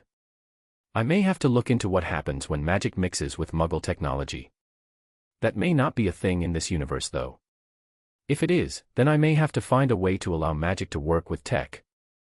I guess I'll find out when the stolen Stark tech arrives. While the elves were working hard to clear out my new lair and hoard everything they can from Stark, Tom received a letter stating that the Aurors would look into the whereabouts of the Gaunt ring.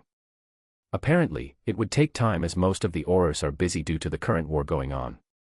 They were so busy in fact, that they didn't bother asking the name of the Gaunt heir, which Luck wouldn't have given anyway. Tom decided to not sit back and just take the stone from the ring. If what Luck says is true, the Gaunt ring has no way to be tracked. Why bother waiting anymore when he could just take it now without any consequences? I doubt the Aurors will make finding a ring a priority at the moment anyway. Tom thought as he opened a portal to Little Hangleton. Under a Notice Me Not charm, Tom went to find the Riddle residence. It wasn't hard to find as they were the only filthy rich nobles in the entire village. The house was giant and could probably house every person in the small village comfortably. No other house in the entire place was even half the size of Riddle Manor. Tom simply walked in without anyone noticing, using a quick Alohomora to unlock any doors. Searching the house, Tom found his father's room. After searching the room, Tom found a lot of jewelry, but none were the ring he's been looking for. After searching the house a bit, Tom found a butler and used legilimency on him. His father had left to see a doctor because of some horrible sickness he contracted. It was so bad that they rushed him outside the house to see a special doctor that doesn't do house calls. The annoying thing about all of this is that the man has been wearing the ring ever since he pilfered it off old Morphin's body. Now I have to go and find wherever this doctor is. Tom thought with a bit of annoyance. Wait, could the sickness be caused by the Gaunt ring? It certainly wouldn't take kindly to being placed on the hand of a Muggle. Whatever, hopefully the bastard dies and I can take the stone. I'll just leave the ring behind for any Aurors that may come looking. After searching through the butler's mind for the location of the doctor, Tom found out the place was in the next town over. When he finally arrived, he went into a moderately sized house and found something truly disgusting. In a patient bed in the back of the house is Lord Riddle, Tom's father. His skin is completely black with rot and the smell in the room is truly horrible. Tom Sr. is already dead, but the look of horror on his frozen face says he didn't go out peacefully. Damn, talk about karma. I'm definitely never touching that ring. No, scratch that. I'm not even going to touch the stone either. At least not until I've had it analyzed. Best to be safe than sorry. Tom thought as he feels the urge to vacate his stomach. The doctor stood over Tom Sr. with a shocked face. He has no idea what happened to his patient and he's starting to worry about some sort of new plague outbreak. Tom waits until everyone leaves the room and walks up to the body. Of course, he's still under the notice me not just to be safe. See you in hell, old man. Tom thought as he levitated the Gaunt ring from his father's black finger. He then uses some eldritch runes to separate the stone from the ring. Once Tom has the stone, he levitates the ring back onto his father's finger. With the stone floating in front of him, Tom looked for anything that can be used to house it for now. After seeing what happened to his father, he has no intention to come into contact with anything that was attached to the ring. After finding a small jewelry box, Tom stole it and placed the stone inside. Closing the box, Tom opened a portal and returns to Camartage. 1 down and 2 to go, Chapter 73, C73 Super Secret Villainous Lair. The second Tom took possession of one of the 3 deathly hollows, the Resurrection Stone, he drew the attention of the embodiment of death, Lady Death herself. Death was born along with the universe itself and the other cosmic entities associated with it. Whereas eternity embodies life and growth, death embodies decay and destruction. As she is a fundamental force, she has no true physical form but can manifest in such a form as to interact with physical entities. Although she usually appears as a human or human skeleton, presumably she appears to other species in their own forms. Death rarely speaks aloud. Her presence alone can usually convey the message. Death makes her home in the realm of death, a dimension normally inaccessible to the living. It's here that she noticed the new owner of the Resurrection Stone. She regrets making the hollows, but a deal is a deal and she's a woman of her word. Although, she got the last laugh in the end. She always does. She took the souls of all 3 brothers and sent them to an eternity of torture in the afterlife. Except for the 3rd brother, of course. He was a bit more well put together than his siblings. As if you can cheat death and get away with it. Even the 3rd brother died in the end. When Lady Death saw that the stone had a new owner, she thought it would be another crazy Gaunt. She was pleasantly surprised when she saw it was a sorcerer that took the stone. Not only was he a sorcerer, but a wizard as well. This made her look deeper into who this person was and her interest was piqued. 2 souls merged and one of them crossed over into this universe somehow. Even Death herself didn't know how that happened. I'll keep an eye on this one. Maybe he'll bring the hollows together. Once Tom returned, he placed the stone under the same analysis as the Gaunt air ring. Though the stone is much more complex than the ring, so it may take longer to analyze. While the analysis was still going for the ring and the stone, Tom went to work on his new lair. The elves had already cleared out Getaway Manor and stolen everything they could from Stark. Mimsy. Tom called and Mimsy appears before him. Pop. Yes, master. Mimsy said energetically. Take me to everything that was stolen from Stark. Tom orders and Mimsy popped him to the location. When he arrived, he was met with an abandoned warehouse filled with everything he could possibly need. From early-day computers to miscellaneous lab supplies. They even took the pens, papers, staples, and everything that was laying around. Tom then ordered his elves to take everything apart and look for trackers. Though they had no idea what to look for, so it was Tom that was actually looking. It took all night with the help of the elves to search for trackers, and it was smart to do so. Tom and the elves found 7 separate pieces of tech with trackers hidden inside. While checking the tech, he found that he now owns everything that was used in the Captain America experiment, which will come in handy later on. Once everything was checked and then checked again, Tom had the elves start transporting everything to the lair. He then ordered them to sort it all and categorize it for him to see what he now owns. That took some time, so while the elves worked, Tom tested the tech for any problems. The problem with this is Getaway Manor has no electricity. He can't even plug in a lamp if he wanted to. Seeing that this would be a problem, Tom had to come up with some sort of solution. He can't just call someone and have them connect his secret lair to the power grid. That would give away the whole secret part of the lair. What to do? Tom thought as he pondered over his options. As he was thinking of complicated ways to set up portals and steal electricity, a thought came to his mind. How does Camartage stay off the grid and have electricity?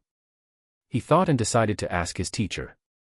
After a quick trip to Camartage, Tom found the Ancient One instructing some sorcerers on meditation. She was playing the part of the serious Sorceress Supreme and impressing everyone with her knowledge. Once she finished her class, Tom pulled her aside and started asking questions about the electricity. If you want to know, you'll have to pay the same price as last time. she says with a smirk as her bald head shines in the light. All right. One secret, right? I want a bit more for this secret though. Tom says as this isn't worth a high-level secret. All right, what do you want? She asks. I want your help with setting up the electricity in my secret lair. Tom says and his teacher looks at him funny. Secret lair? Seriously? She says as she wonders why she took in this student. Yeah, secret lair. It's really cool, right? Tom says with a smile on his face. Yeah, cool. She responds with sarcasm, but Tom doesn't notice as he's too happy about his lair. Do you agree? Tom asks and the Ancient One nods her head. All right, here's your second high-level secret. My super-secret lair is in the White Cliffs of Dover. Feel free to stop by whenever you want. Tom says as she will have to come to help set up the electricity. That is a high-level secret. I need to know that to help with the electricity. You just told me something I would already know later. She says with annoyance in her voice. Hey, the deal was for a high-level secret. What's more high-level than the location of my secret lair? Tom says with a smirk. I hate you. Let's go and hook the electricity up. I'll teach you how it's done while we work. She says with a sigh and they open a portal to Tom's lair. Hey, do you know why magic interferes with technology? Tom asked as they appear in his lair filled with stolen tech from Stark. Yes, but that would cost you again. She says with a shark-like grin. Why are you so stingy?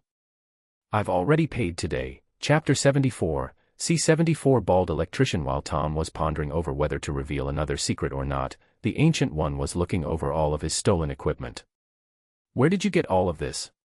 She asks. I bought it. Tom says, taking a moment to come up with a good excuse. Really, from where? She continues to question. From a couple of different places. Can we start hooking up my electricity now? Tom tried to change the subject. The Ancient One could tell that her student was lying. Not only because she can tell when he lies to her, but because almost everything here has a Stark Industries logo on it. She was about to let it go when she saw something that definitely wasn't purchased. Is that the equipment from the super soldier experiment? She says as she points to the pod that Steve Rogers once stood in. Yeah. Tom says as he regrets not hiding everything before inviting her over. Can we get to the electric now? I need to set this stuff up so I can start figuring out which machine does what. The Ancient One simply sighed at her student. She couldn't help but worry about his future. Would her student turn into some horrible villain? Probably not, but I should make sure to guide him toward the right path. She decided to let it go for now. Stealing isn't that villainous anyway. I've commandeered a few things in my day as well. The Ancient One then spent the rest of the day showing Tom a set of runes used for producing electricity. They then set up outlets around the lair with these runes engraved on them. Won't this ruin any technology plugged into it? Tom asks as he points to the outlets. The electricity is made by magic after all. No, and if you pay the price I'll tell you why that is. His teacher replies as her bald head shines with greed. Fine. Tom agrees as he starts muttering once again about his stingy, old, bald, and greedy teacher. The Ancient One's eyebrow twitches as she grows closer and closer to losing control. The punishment for all these insults would come in due time. Images of Tom begging her forgiveness appeared in her mind and calmed her stewing anger. I've already told you that I'm the heir of Slytherin, so I'll tell you one of my other heirships. Tom says as these are secrets he really doesn't mind the Ancient One knowing. I'm the heir of Lo Fei through the Muggle half of my family. Ugh, you're a descendant of that woman. She replies with venom in her voice. Yeah, were you guys enemies or something? Tom asks. That woman was horrible. If I could go back in time to kill someone as a baby, it would be Morgana Le Fay. She did some very horrible things that I had to clean up. The worst of it all is she found a way to extend her lifespan, so I had to deal with her for a long time. The Ancient One says in annoyance. Huh? Is Morgana still alive? Tom asks with a bit of worry. Would she be happy that I'm her heir? No, she died long before you were born. I had to wait 500 years to have the pleasure of separating her head from her shoulders. The idiot girl tried to portal away when she knew I was there, but I opened a portal in front of hers. When she flew through the portal head first thinking she would escape, I closed it and severed her head clean off. It is one of my fondest memories. She says with a cruel smile on her face. Women are scary. Tom thought as he decided not to anger his teacher for a while. After telling one of his secrets, Tom received a lesson on energies that could disrupt technology and the way to protect against it. Not all energy disrupts Muggle technology, like Eldritch energy for example. Eldritch energy won't interfere with technology at all, but wizard-type magical energy is the worst match for electric-powered tech. In order to protect against his own energy ruining the newly acquired equipment, the Ancient One taught him a bunch of runes for the job. The runes will protect the tech and all he has to do is carve them onto every machine. That would take some time but it shouldn't be too hard. When the Ancient One left, the lair had multiple outlets in every room. All of them are powered by runes so Tom is completely off the grid. His future experiments will require a lot of power as well, so having these outlets is great. When Erskine and Stark turned Steve into Captain America, the whole of Brooklyn lost power due to them drawing in so much of it. Tom doesn't have to worry about that though, as he has magically produced electricity. He could conduct 100 super soldier procedures and never run out of power. Now I have to get to work engraving all of this new equipment with runes. Tom sighed as he looked at the huge pile of machines. Every one of them needs runes engraved on them down to the last calculator. Not only do they need runes, but they also need to be fixed as well. The elves use magic for almost everything, and magic was definitely used in their heist, which means every machine they brought isn't functional. I guess this is a good way to get to know each piece of tech. I also need to become accustomed to creating machinery, so this isn't so bad. Tom thought as he starts with the easier tech like lamps and calculators. After fixing a lamp that was probably on some Stark employee's desk, Tom carved the runes on it and plunged it in. He then flipped the switch and the light turned on as it's supposed to. Hee, I fixed a lamp. In both of his lives, Tom has never fixed any piece of technology, except changing light bulbs, but even a monkey can do that. Now I just have to work my way upwards. Tom thought as he stared at the equipment that turned Steve Rogers into Captain America. Before moving on to the next thing, Tom levitated the lamp for a moment and set it down again. The light stayed on and it's still working perfectly. The light didn't even flicker as his magic levitated the lamp.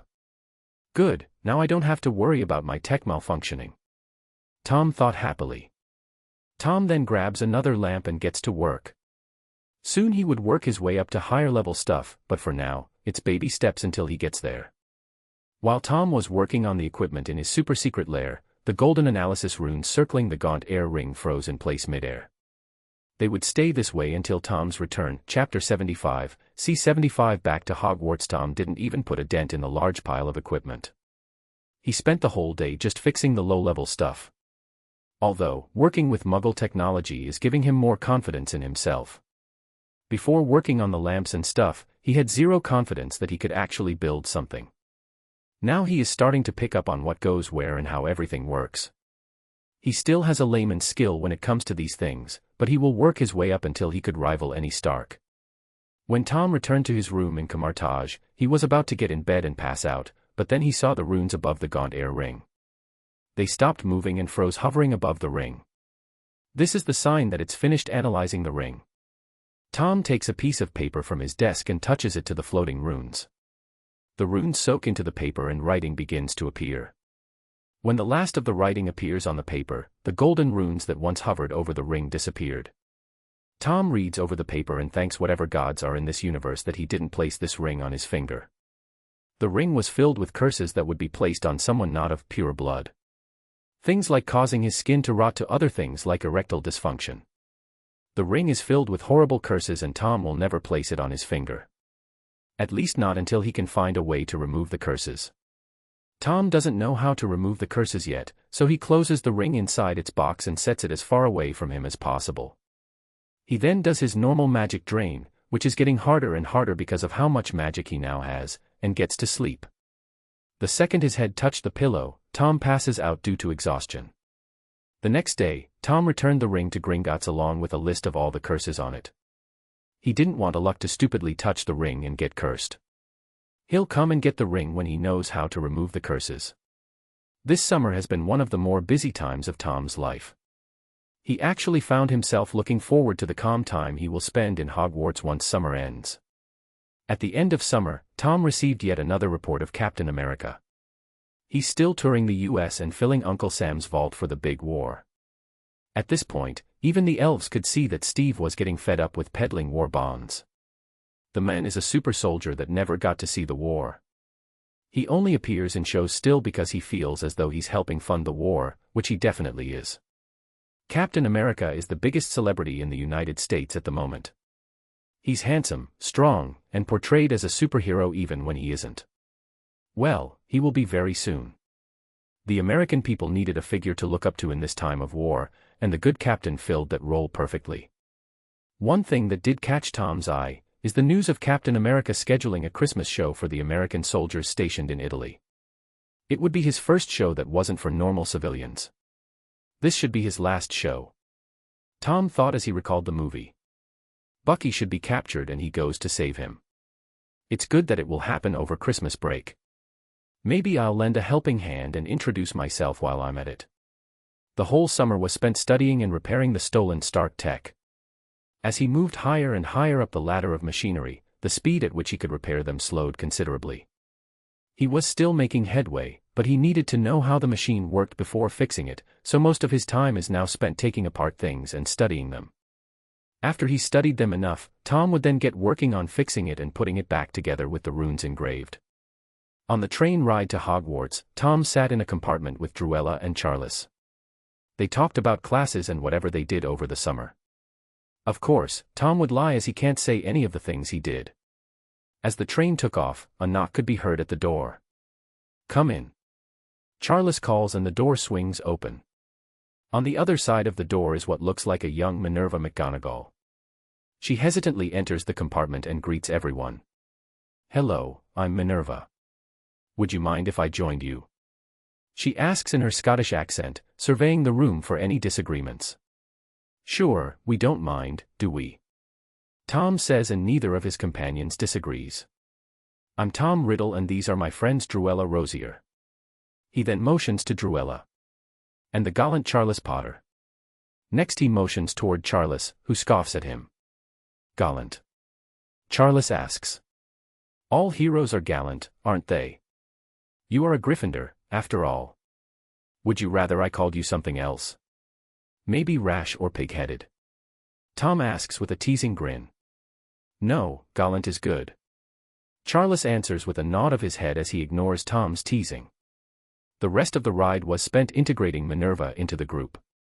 She'll become a master in transfiguration, so Tom thought befriending her would be good. Especially before Dumbledore gets his claws in her. Tom doesn't have much planned for this year at school. He has to visit the captain during the winter break, but he wants to spend his school time in peace for a while. This summer has been exciting enough for him. Although, he does have one thing that needs to get done this year. The Potters have a Deathly Hallow and Tom needs to find out where that hallow is. The Cloak of Invisibility would be a fine addition to his collection. If it could truly hide him from beings like death, then he wants it as soon as possible. It's a good thing Tom has spent his school days befriending the Potter heir, isn't it? The question now is how will he get the information from his friend? He could try legilimency, but a family like the Potters definitely train their children in occlumency. Would he have the cloak? Tom thought as he eyes his friend Charles carefully. While Tom was pondering over this, the train came to a stop and they arrived at yet another year of Hogwarts, Chapter 76, C76 Integration. When they arrived at Hogwarts, the first years were sorted as always. Minerva was sorted into Gryffindor just as she was in canon. She took her seat beside Charles since she doesn't know anyone else in Gryffindor yet. When the Slytherins returned to the common room, Slughorn welcomed the first years as he always does. As Slughorn left the common room after his little speech, the Slytherin Council called a meeting to bring in the second years as usual. Once everyone had arrived, Tom brought everyone into the mirror dimension. The second years were brought into the fold. This year a few of them actually challenged him to a fight, which was amusing. With his current magic reserves and skill, Tom could easily take on a high-level duelist by now. Although, he isn't sure how he would fare against opponents like Dumbledore and Grindelwald. With the pace he's advancing at, he'll hopefully be on their level when the time comes to face Grindelwald. Once every single one of the second year swore their oath and received a mark, Tom had an announcement. "All right, listen up," Tom called, drawing everyone's attention. "This year I have some objectives for all of you. You are to start befriending the other houses. Most houses have good relations with us now, but we need to start forming connections. Even Gryffindors are starting to warm up to us nowadays." Tom says, and a few people grumble, but a glare from him shuts them up quickly. "Once you've befriended some students from other houses, invite them to eat at our table or eat at theirs. We must integrate ourselves into the other houses. Does anyone have questions or ideas on how to go about this?" Tom asks, surveying the crowd. "What if we start clubs and invite the other houses to join as well?" Druella speaks up. That's a good idea," Tom says with a nod. "We'll start a study club, book club, sports club, and whatever else you can think of that can draw people to join. Druella, since this is your idea, you're in charge of setting it all up. If you need any extra hands, which you probably will, feel free to command any of my followers." A proud smile forms on Druella's face. She's excited about this new development. School has been dreadfully boring ever since Tom started teaching her. With this new club job, she'll actually have something to do this year. "Any more questions or ideas?" Tom asks, and no one spoke up. After taking care of his followers, Tom released them back into the common room. Everyone went to sleep as the long train ride tired them out. The next day, the Slytherins started mingling with the other houses. Some already had friendly connections with people in other houses, so they invited them to eat breakfast with them or ate at their table. Others that didn't have connections tried to mingle with other houses during classes or in the hallways. Watching some of these Slytherins try to make friends with the other houses was very entertaining to Tom.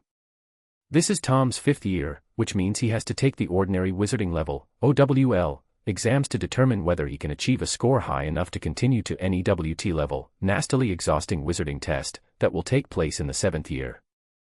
Those who don't do well on their OWLs will usually graduate early in the 5th year. They don't have to graduate early, but the NEWTs are supposed to be way harder than the OWLs.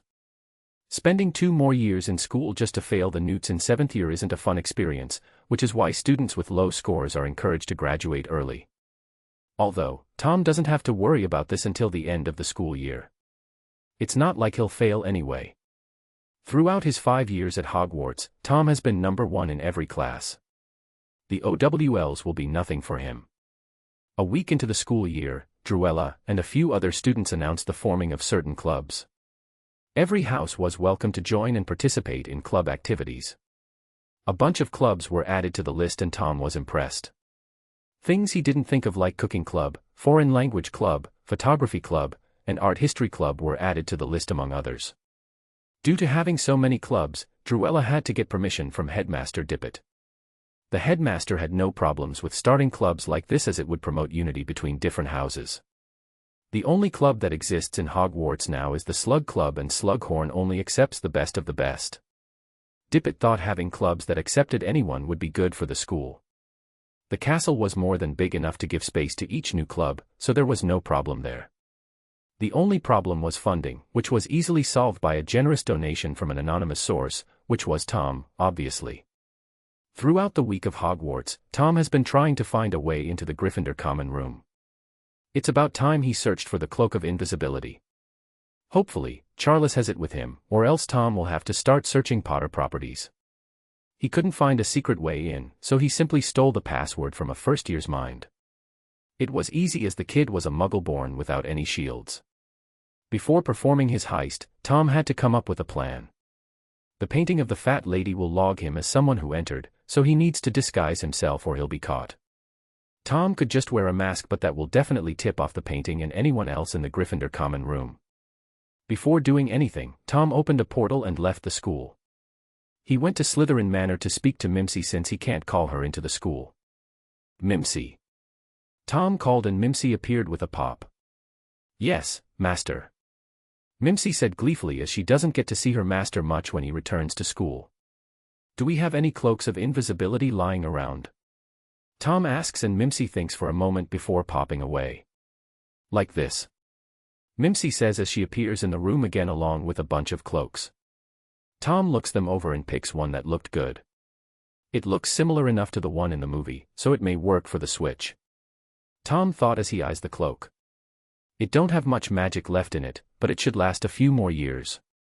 Mimsy says as she can feel the magic in the cloak.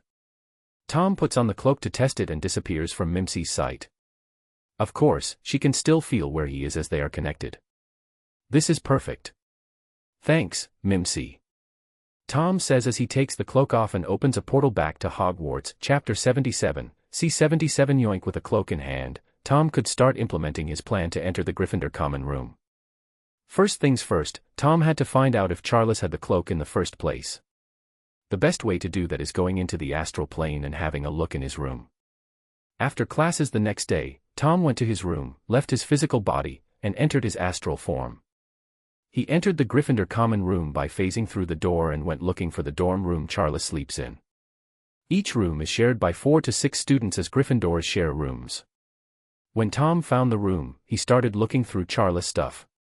The cloak wasn't anywhere in the room, but Charles does have a trunk that's locked tight. Tom was about to give up his search when he remembered that he can phase through anything in his current form. Could he take a peek into the trunk, or would it be too dark? Poking his head into the trunk, Tom could see fairly well. The slight light given off by his astral form lit the inside of the trunk well enough for him to almost tell what he's seeing. After searching the entire trunk as best as he can, Tom could swear that he saw the cloak. Either that or it was just a normal cloak that he's mistaking as the Deathly Hallow. Either way, Tom would have to go take a look in his physical form. If it's the real cloak, he'll hopefully be able to steal it. If not, then he tried and that's what counts. The problem now is how the hell is he going to get that trunk open? It seemed to be keyed to Charles' magic, so pour in the magic and it will open. How can I get a hold of his magic and then transfer it into the lock? Tom thought as he tried to think of the best way to go about his robbery. While pondering over his options, Tom decided to use runes to seal his friend's magic into an object. Once it's sealed, he can add to the runes for some sort of transfer sequence later on. Making a set of runes to hold magic was harder than expected. It took Tom a month to finally get the runes down. It wasn't just the runes that gave him a problem either. The object had to be something fairly sturdy, or else it would literally crumble into dust once magic is pushed inside. The objects that seemed to work the best were wand woods. Any wood that is used for wands could hold a good amount of magic without any adverse effects. With the container ready, Tom needed to get some of his friend's magic. This was a lot harder than he thought it would be. At first, he wanted to find a way to simply touch the wood to him and take the magic, but that would never work. The next plan was to rely on the Slytherins in Charles' classes to get it for him.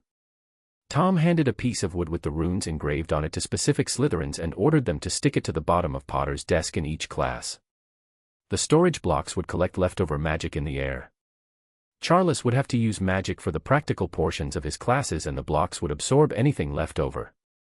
It only took a day for a few of his followers to return with multiple pieces of wood filled with Potter's magic. Tom then spent a week coming up with a delivery mechanism to push the magic into the trunk. It was easier than he thought it would be. Just a few extra runes on the block and it was done. The week was actually spent overthinking it and failing horribly. Once he found out he was overthinking it, Tom wanted to smash his head against the wall. Now that Tom has his way into the trunk, he thought of just opening a portal into the dorm room, but would Lady Hogwarts allow him to steal from a student so blatantly? She's already allowing him to portal in and out of the school as he pleases, so Tom decided to take the slightly harder route. He doesn't want to anger the all-powerful castle by using the privilege she gave him to steal from her students. Based on what he's heard of her from the hat, she cares deeply for the students. Since Tom is taking the harder route, he needs to make a polyjuice potion targeted towards someone in Gryffindor. What better person than the one he's about to rob? His good friend, Charles Potter. All that Tom needs is a lock of his hair, but how will he get it without being noticed? Well, that was easier than he thought it would be. Charles has fairly long hair, and Tom was able to take a quick snip of it while he was distracted. No one saw since they were alone studying in the library. After making the potion, Tom instructed Druella to keep Charles busy.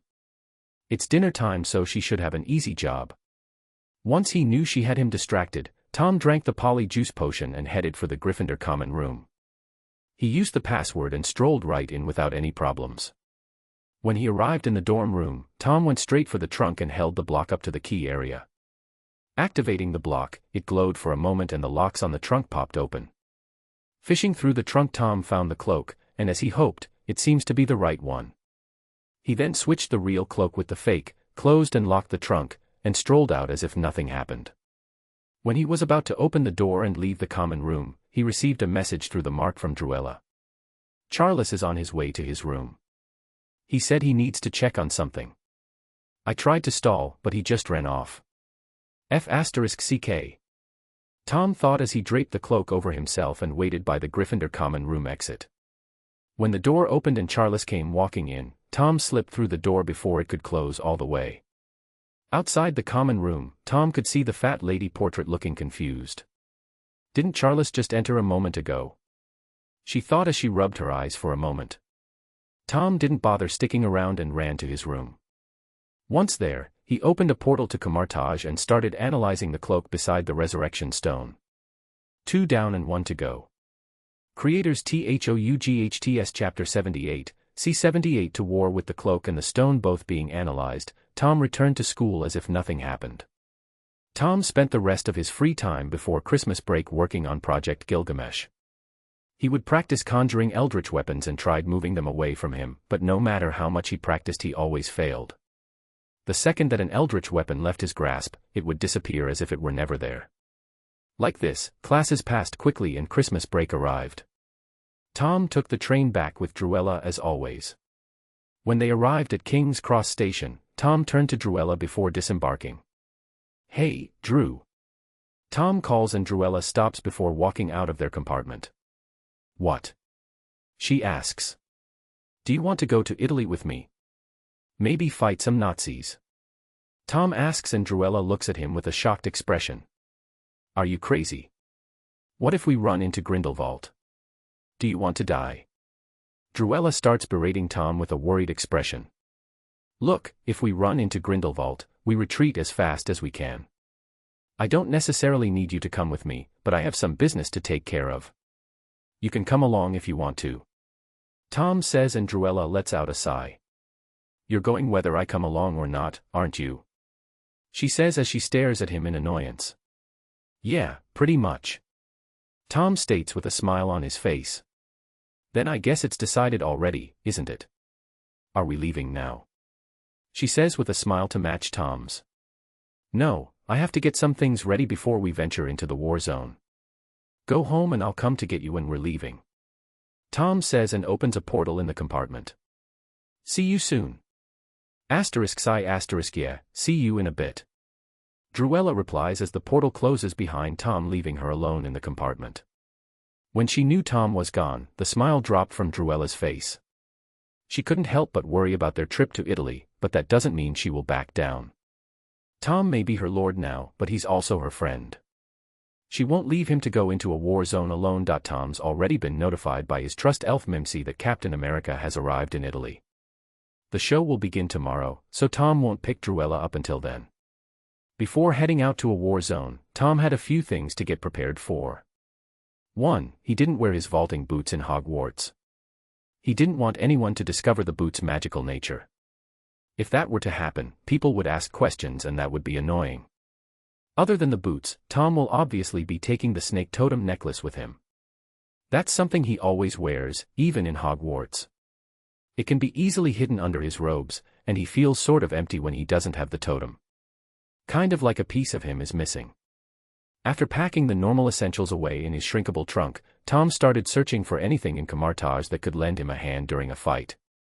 During his search, he found nothing that could help him.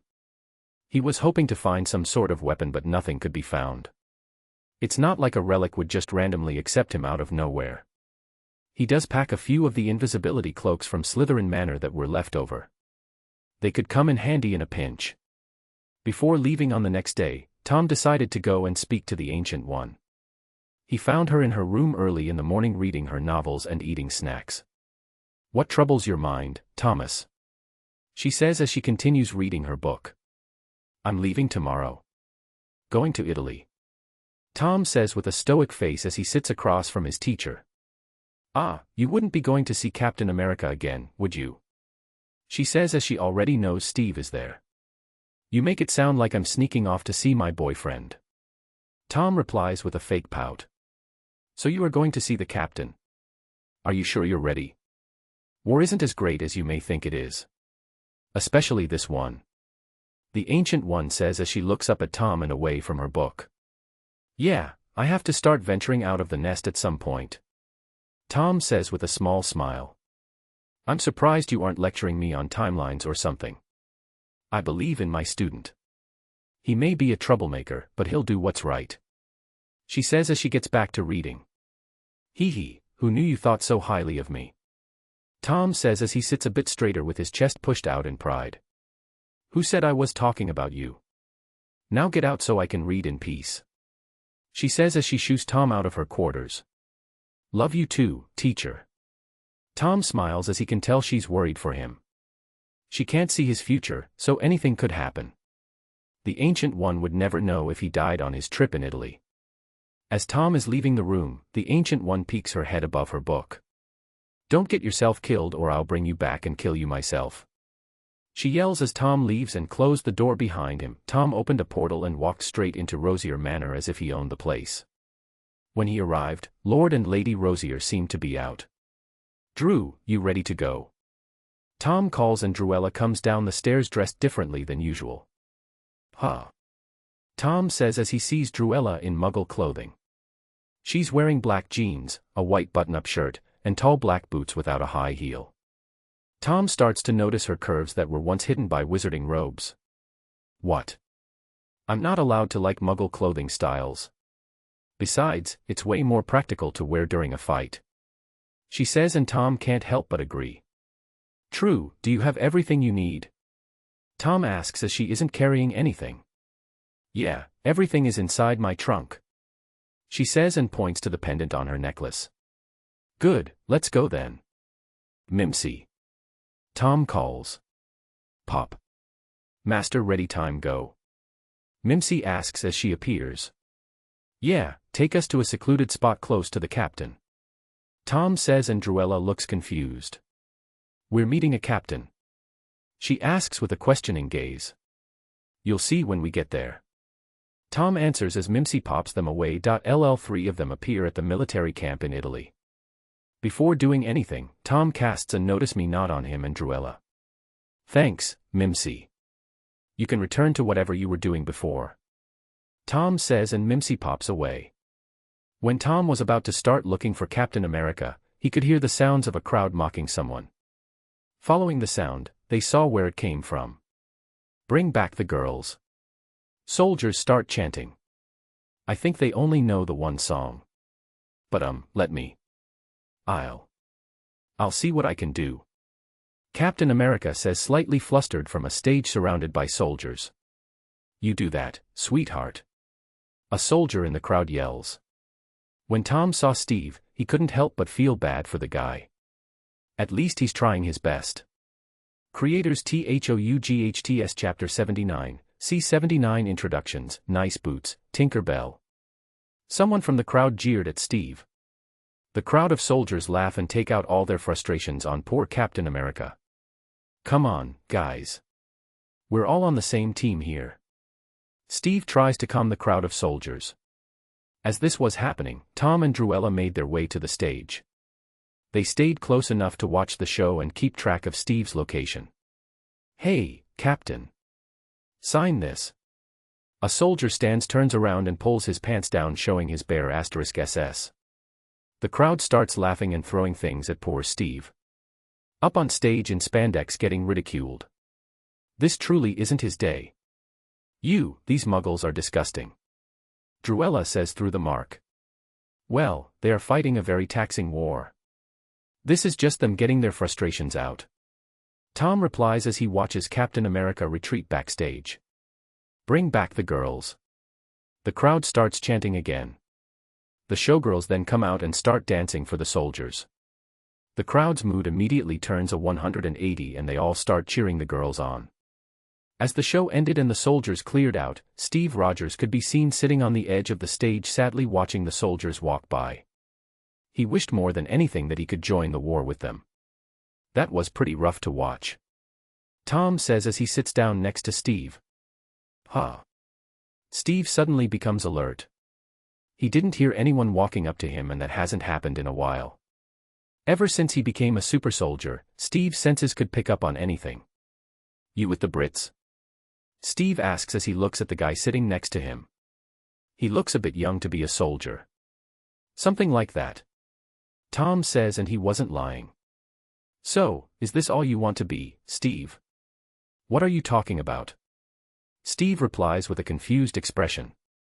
A spandex-wearing monkey that dances for Uncle Sam's wallet. Is that all you want to be?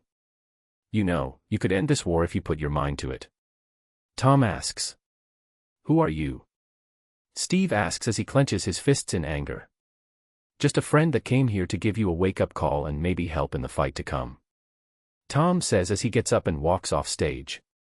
A fight? What fight? Steve says as he follows Tom off stage.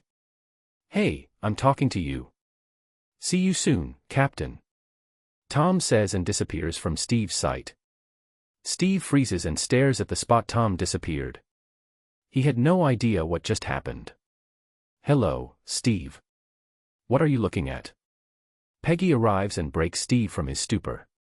While Peggy is giving Steve his pep talk, Tom is watching from the same place he disappeared. All he did was cast a notice me not, and that gave him his cool exit. What do you think, Drew? Was that a cool exit or what? Tom asks through the mark. It was all right. A bit flashy but stylish nonetheless. Can you explain to me why we're here now? What's so special about the guy in the tights? She replies, and Tom looks over at Peggy and Steve. Steve is a man that used to be so short and small that he was close to being considered a midget. Tom says, and Druella looks at Steve appraisingly. Well, he must have had one hell of a growth spurt. She says with a look that said she didn't believe him. It's true. He was involved in a secret experiment to make a super soldier. The experiment succeeded, but the brains behind the operation died. Since the Americans couldn't make any more super soldiers, they won't let Steve fight in the war. He has super agility, strength, speed, endurance, and reaction time. He's quite literally a one-man battalion. The higher-level Americans are too afraid he'll die or get captured, and the enemy will study his body. Some think only one super soldier can't get the job done, while others want to keep him safe so they can run tests on him and recreate the super soldier experiment. He's been doing these types of shows all over America. It's the only thing they allow him to do, and it raises money for the war. He's a make-believe hero when he could be the real deal. Tom says, and Druella is shocked. Muggles created a way to enhance themselves without magic. Druella says as she has a hard time grasping this. Yes, isn't it amazing? Science is truly the magic of Muggles. Tom says with a smile. This is troubling. What if they use this science to find our communities? We're hidden for a reason. Druella said with a worried expression. I have no doubt that will happen sooner or later. Tom replies with a nod. Why are you so calm? This isn't good. She says as she starts worrying. Don't worry so much. This is one of the reasons I've been taking in followers. Wizards are too pig-headed and stuck in their ways to move forward, so we will push the wizarding world forward ourselves. We'll be ready for the reveal and everything will be all right. Trust me. Tom says, and Druella starts to calm down. Yeah, I trust you. While talking to Peggy, Steve found out that his best friend Bucky Barnes is captured. He and Peggy went to Colonel Chester Phillips to find out if Bucky is alive. They found out he's alive and captured along with other soldiers in a Hydra base 30 miles behind enemy lines. No one has a plan to get them back, and Steve is not happy about it. Of course, Tom and Druella have been following and watching the show. After being told off by Colonel Phillips, Steve returned to his tent and started packing his things. What do you plan to do? Walk to Austria?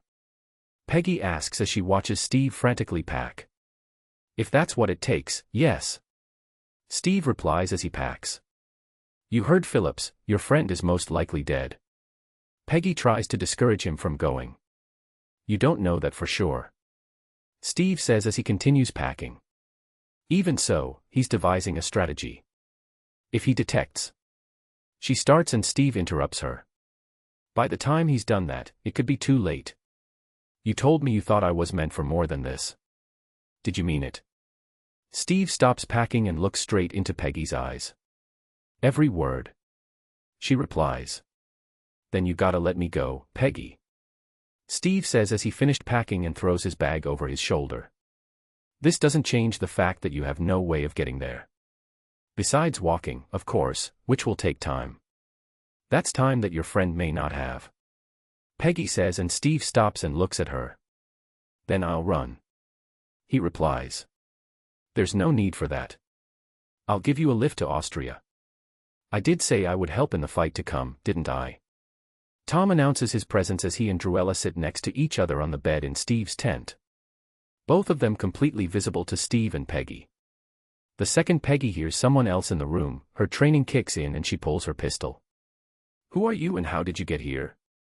She says as she aims her gun at the two Hogwarts students. Creators THOUGHTS Chapter 80, C80 Banana, who are you and how did you get here? Peggy questions as she points her pistol at Tom and Druella, who are lounging on Steve's bed casually. When Steve saw Tom again, he didn't know what to say. Once again this mysterious guy appears out of nowhere. The captain still isn't sure if he saw him disappear earlier or not. Was I seeing things? He thought as he has a hard time wrapping his head around this entire situation. Druella stares at the gun curiously as if it holds no danger towards her. Tom, is that a gun? Druella asks, leaning forward to get a closer look. Hey, keep back. Peggy says as she takes a step back but keeps her gun trained on the Hogwarts students. Yes, it's a pistol. I'm not sure which kind though. Tom explains as he draws his wand and completely ignores Peggy. Peggy was about to open fire until she saw that it was just a bony-looking stick. I asked you a question. Who are you and how did you get here?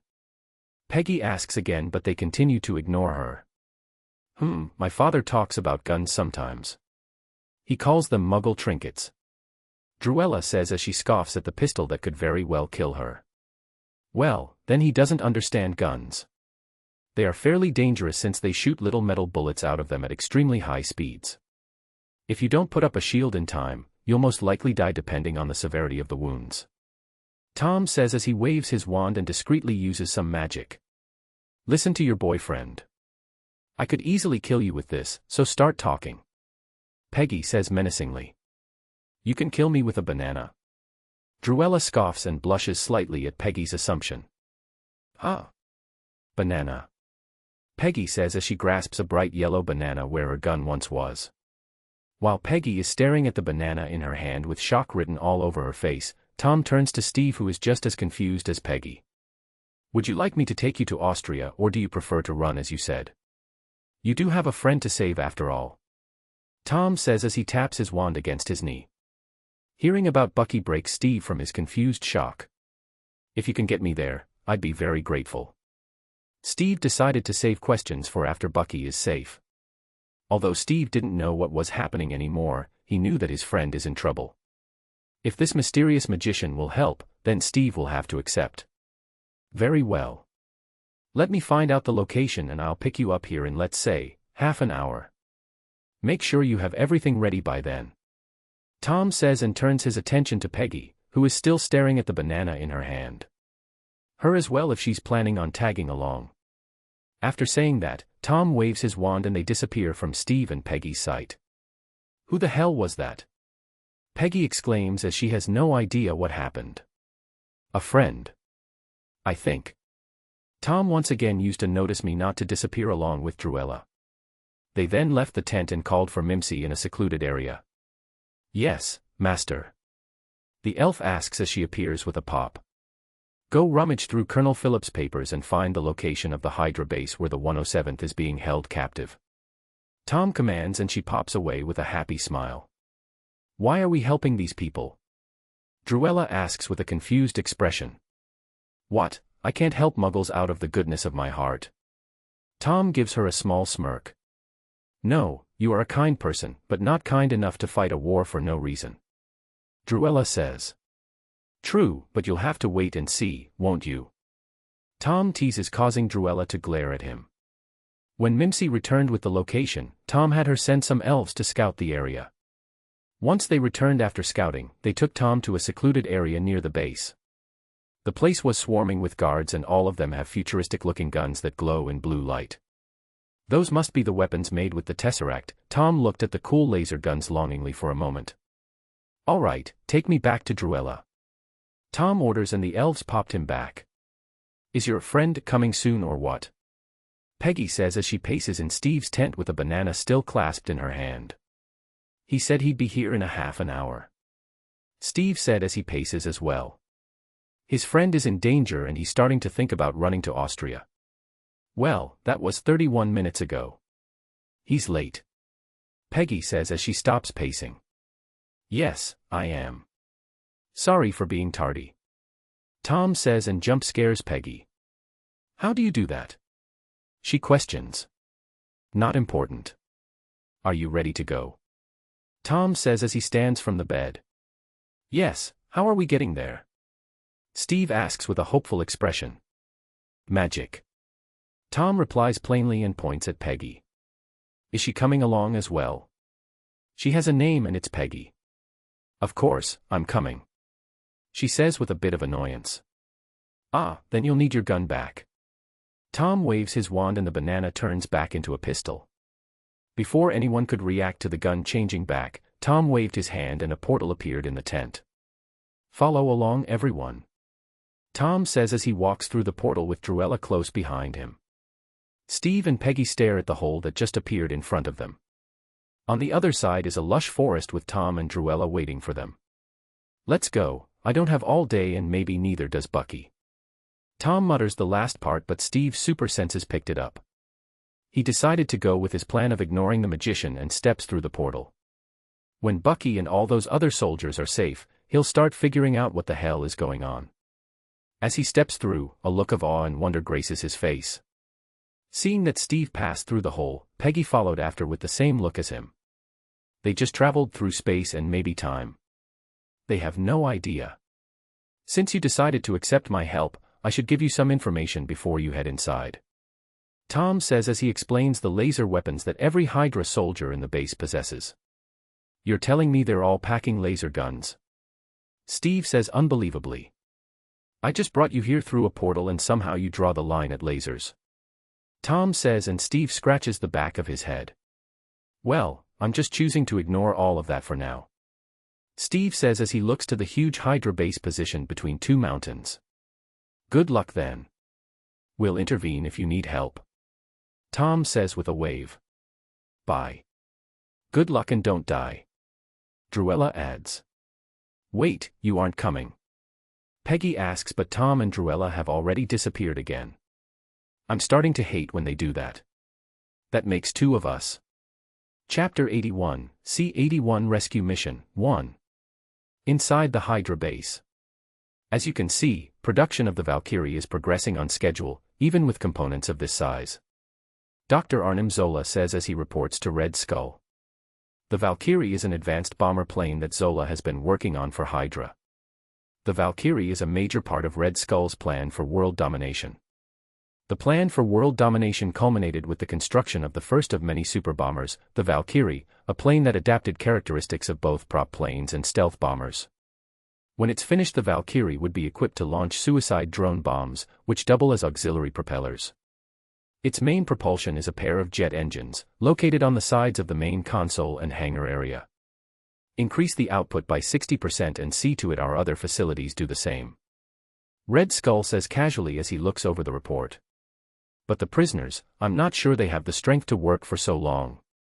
Zola comments with a worried expression. Then use up what strength they have left, Doctor. There are always more workers. While Zola was worrying for the future of his project, Steve and Peggy started looking for their way into the base. You could have opened one of your portals for them to get inside, you know. Druella informs Tom through the mark. Yes, but I don't want to make it too easy for them. Tom says with a smile. Suddenly, a big cargo truck starts making its way towards the base. Steve sees his chance and picks up Peggy in a bridal carry. What are you doing? She asks as she drapes her arms around his neck. "We're going to hide in that truck to get in." He replies and starts running at a superhuman speed. Even with Peggy in his arms, he runs faster than a cheetah. Druella watches him run through the forest and towards the road with a shocked expression. "You weren't lying, were you?" she half asks through the mark. "Nope, he is a super soldier as I've said." Tom replies as he opens a portal into the base to wait for their arrival. Steve and Peggy make it to the road and hide as they wait for the truck to pass. When it does, Steve picks her up again and dashed after the truck. As they got close enough, Steve hopped onto the truck carrying cargo for the base. The back of the truck is filled with metals that are probably used in the construction of laser weapons. They shuffle their way to the back of the cargo area and hide behind a tall pile of neatly stacked metal. Steve had to push the metal forward a bit to make room for their hiding spot, but with his super strength that wasn't a problem. While Steve and Peggy are making their way into the base, Tom and Druella are already inside touring the place. The whole base is basically a factory for guns made by slaves of war. They're worked to the bone and are barely given enough food to survive. Most if not all of the slaves are soldiers from the Allied forces. Feeling bad for them, Tom decided to cause some mayhem and help Steve out a bit. Finding his to the cells of the prisoners of war, Tom and Druella unlock them all with a bit of magic. As the cells opened, Tom opens a portal into the armory he found while touring. A bunch of guns that were lying around in the armory fell onto the floor in front of the now freed Allied soldiers. The soldiers look at their open cells with immense happiness. When they saw the guns literally fall from the sky, they all thought that God was finally on their side. Vindictive smiles form on their faces as they all start arming themselves with laser guns. The guards that were occasionally checking on the prisoners started making their rounds. When they saw the prisoners arming themselves, they aimed their rifles at them and prepared to fire. "Hey, fellas," Steve says as he and Peggy appear behind the guards. Steve rushes at a few and takes them down before they could even turn around. While Peggy didn't want to shoot, so she threw some knives at her opponents. The knives sail through the air with expert accuracy and all landed in the Hydra soldiers' heads, killing them almost instantly. "Who are you two supposed to be?" one of the soldiers asks as they just watched two people take out at least 10 highly trained Hydra soldiers equipped with laser weaponry. "I'm Captain America," he says awkwardly as he's still wearing his star-spangled costume from his show. "I beg your pardon?"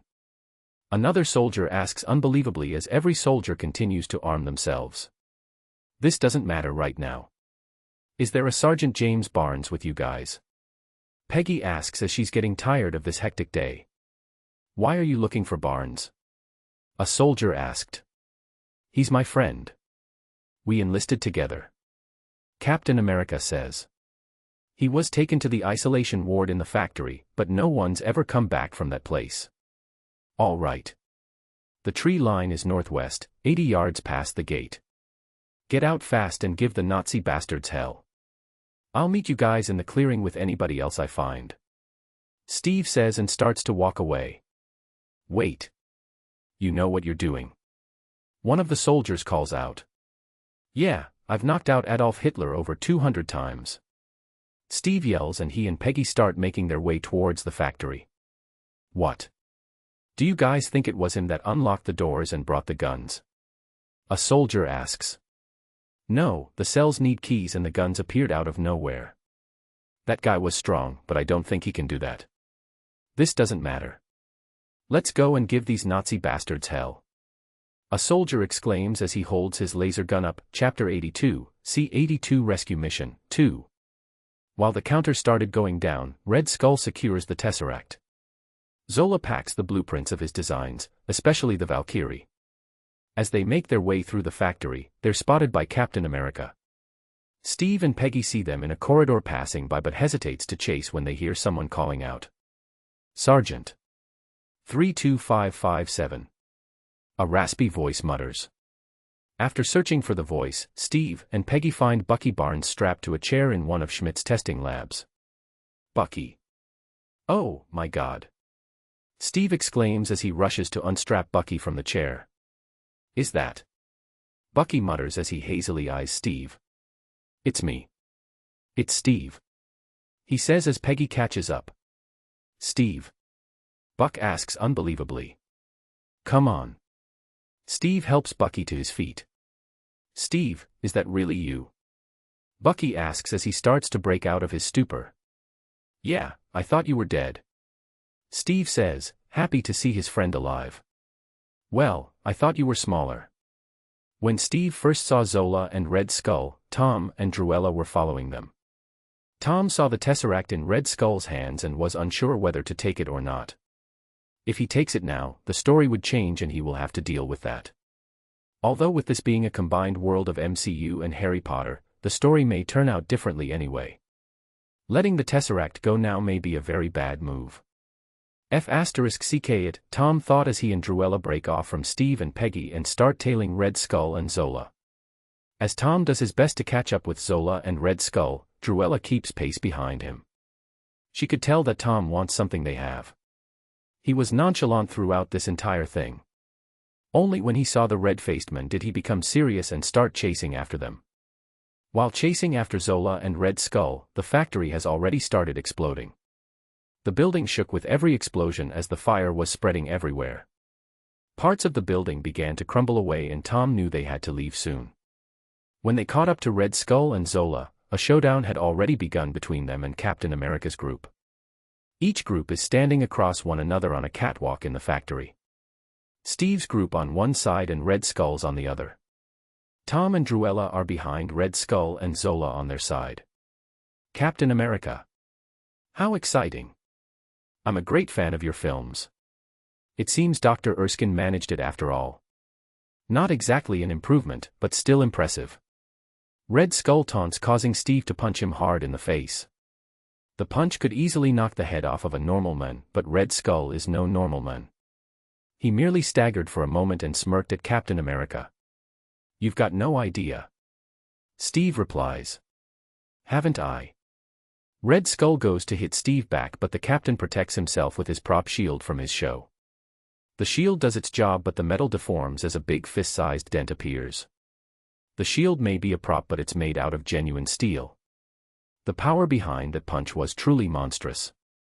A fight breaks out as the two sides start engaging one another. Peggy and Bucky wanted to help but weren't sure how to go about it. Two superpowered beings were fighting and coming between that may cost them their lives. Zola has zero intentions of getting involved. He just wants to get the hell out of this imploding factory before it's too late. The fight itself wasn't going well for Captain America. He may have gone through boot camp for the army, but Red Skull has far more combat experience than Steve does. Steve was getting a few good hits in, but for every hit Steve got, Red Skull would land 3 more. As their fight continued, Zola started to become impatient. The explosions around the factory started growing closer and he would not die here.